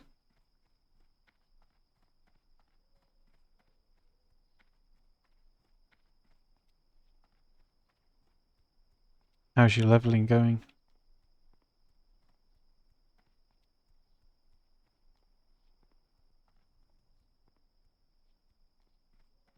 Oh yeah, always keep silver bars. Even though they're often used for very little, you will regret it if you get rid of them.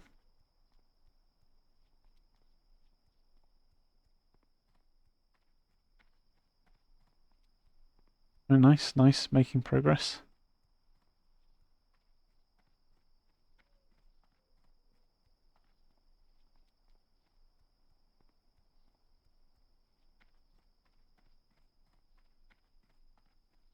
We're recovering well after yesterday's hunter incident.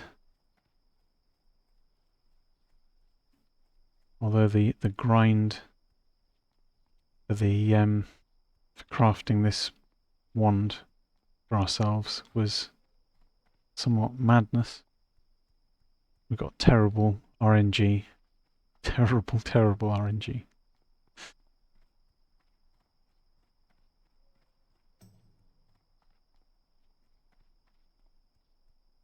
Yeah, I mean that's understandable. I mean if your healer isn't cutting it, then you really don't want to go into armory.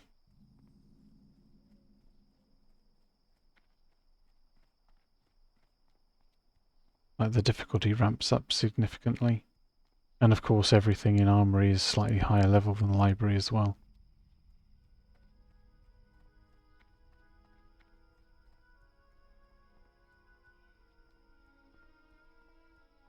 Better safe than back in a starting zone.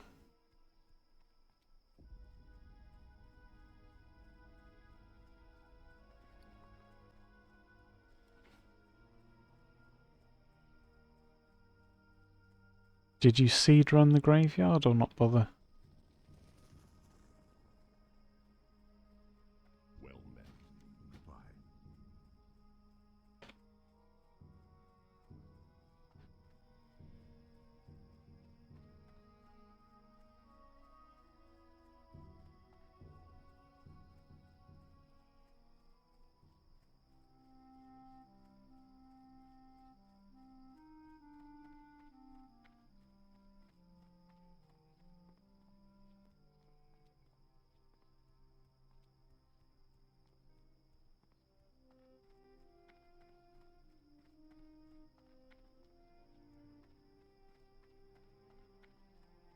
Yeah, so in the graveyard you can get some rare spawns. And if you go into the dungeon and someone like stealths through and checks the courtyard area, you can check for the rare spawns, and provided you haven't killed any of the bosses, if there aren't any rare spawns, you can reset it as normal as you would a standard dungeon. So you get essentially 5 attempts to find a rare spawn, if you want to.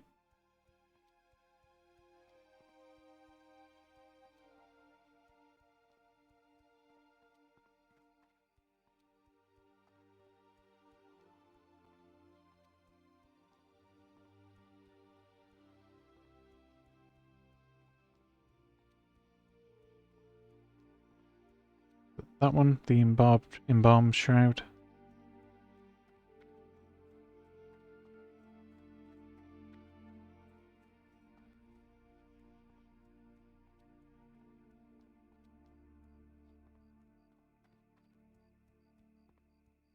Yeah, so I mean, you had a rare spawn, so I mean you didn't suffer by not checking it, at least. Peace, friend. Go in peace.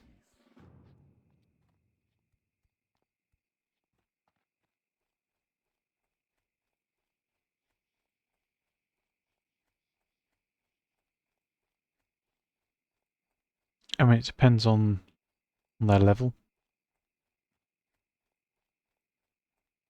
and whether or not they have points in improved stealth or not. Only they would know that.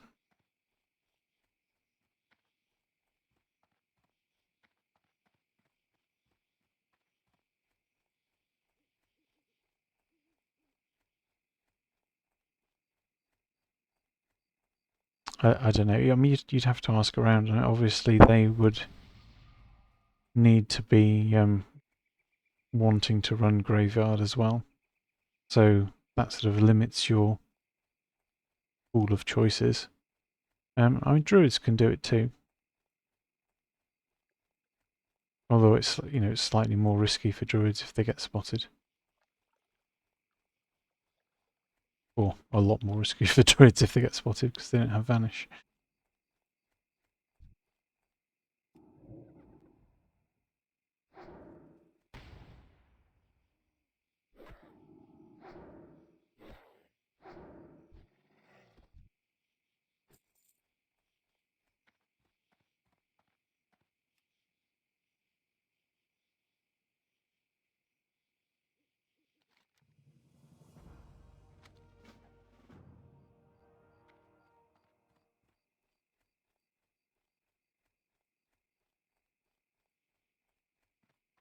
All right, that's good to know. I wasn't aware of that one. There are a ton of evade spots throughout dungeons in classic WoW. Knowing them all is difficult.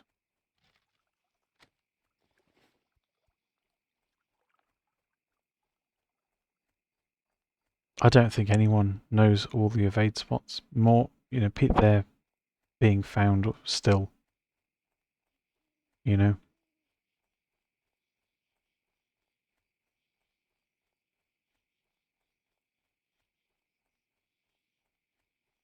There's a weird evade spot. Where is it? In the open world outside Stromgard Keep in Arathi Highlands that you wouldn't think would be an evade spot, but it is. So one of the doors is like leaning against the wall, broken, and apparently going into the corner where it's broken is an evade spot. Ancestors watch over you. Farewell. Greetings. Be careful. Ancestors watch over you. Be careful.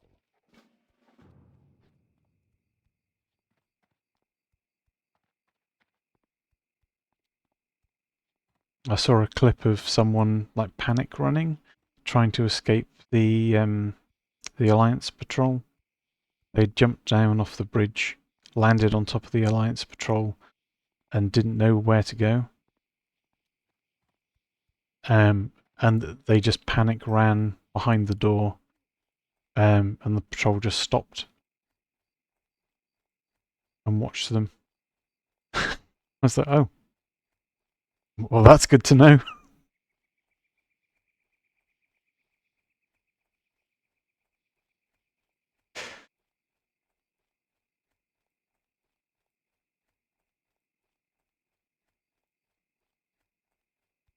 But like the way the ground is set up there, it doesn't even look like the mobs would have a pathing issue at all.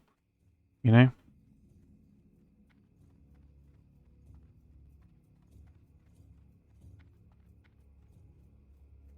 I think that's what surprised me the most, because it looks as though they would be able to path there, but apparently something stops them.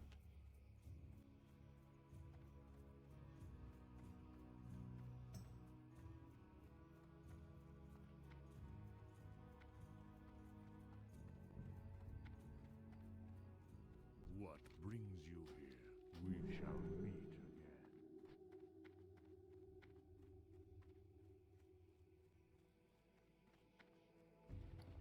Yep, very much so.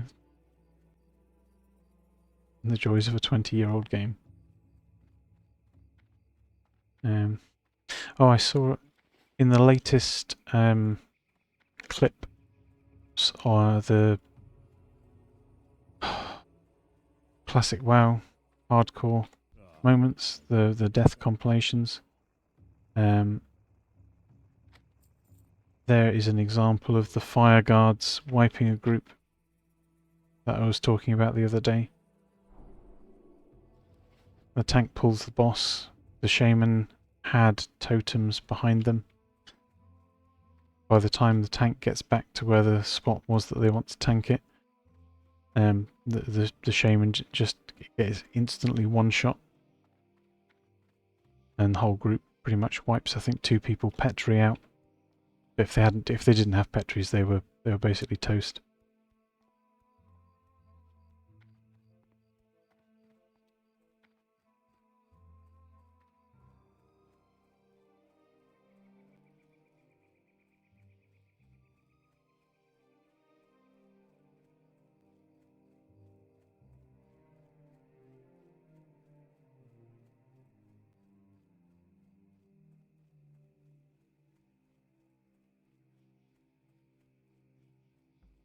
Yeah, classic hardcore moments 148.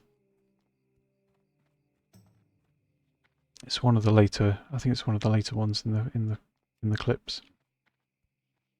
But it highlights exactly what my concerns always are about pulling and fighting General Angerforge up in the not where he belongs.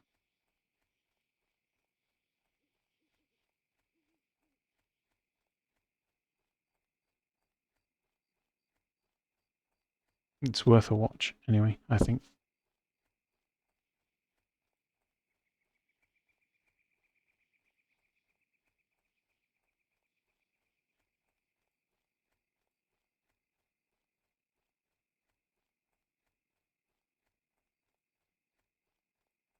I say you can do that run so many times, and all it takes is one totem to be forgotten, you know.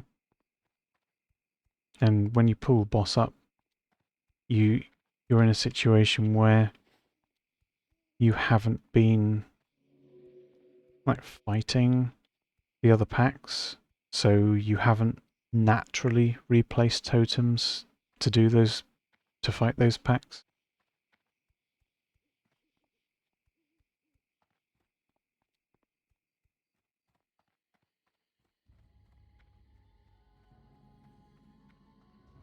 I just don't think it's like worth that risk when all you actually need to do is to clear 2 additional mobs in order to fight him where you should normally fight him. Literally, all they are skipping is 2 fire guards. It doesn't even take long to kill them.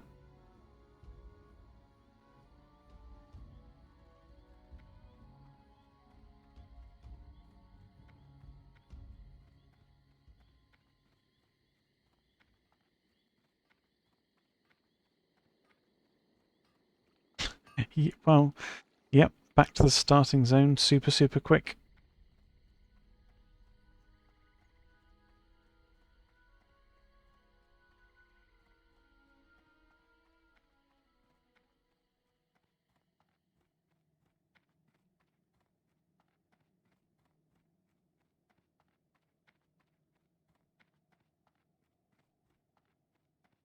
How may I aid you? Goodbye.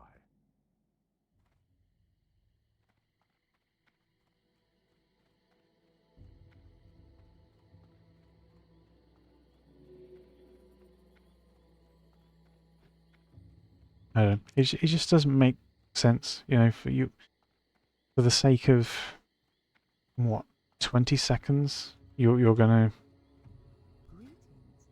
risk the life of your practically either you're level 60 or practically level 60.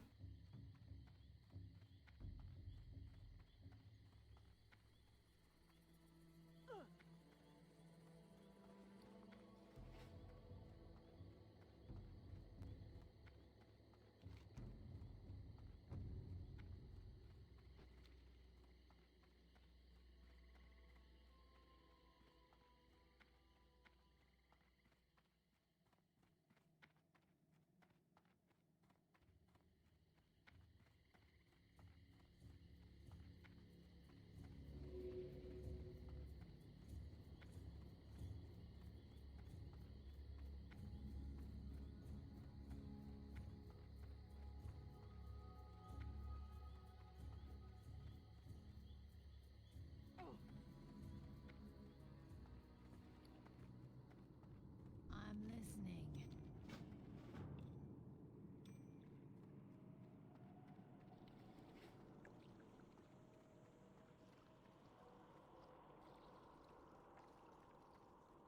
What now?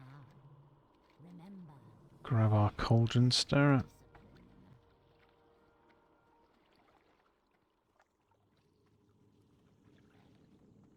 And, oh, yes, we actually do need to go and train staves in order to be able to use it. That would help. Um,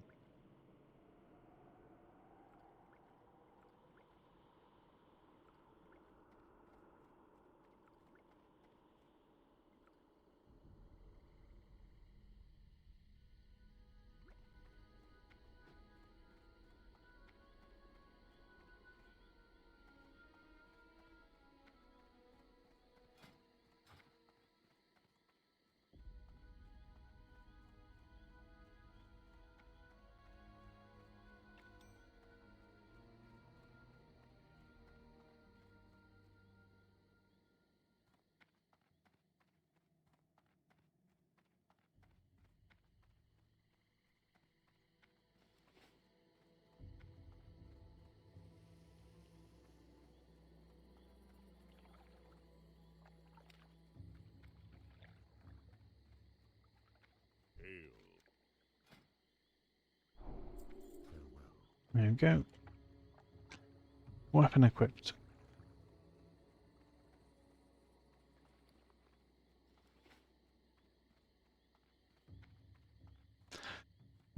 I don't think we can do anything else tonight. There's not enough time to run anywhere. So I'll call the stream here. The servers are going to reset and shut down. So we're all prepared and ready to start Mulgore tomorrow. Stay safe, Ice, and thank you for watching. I've had a couple of new people pop in today, so thank you as well. So I'll say good night. We'll end the stream,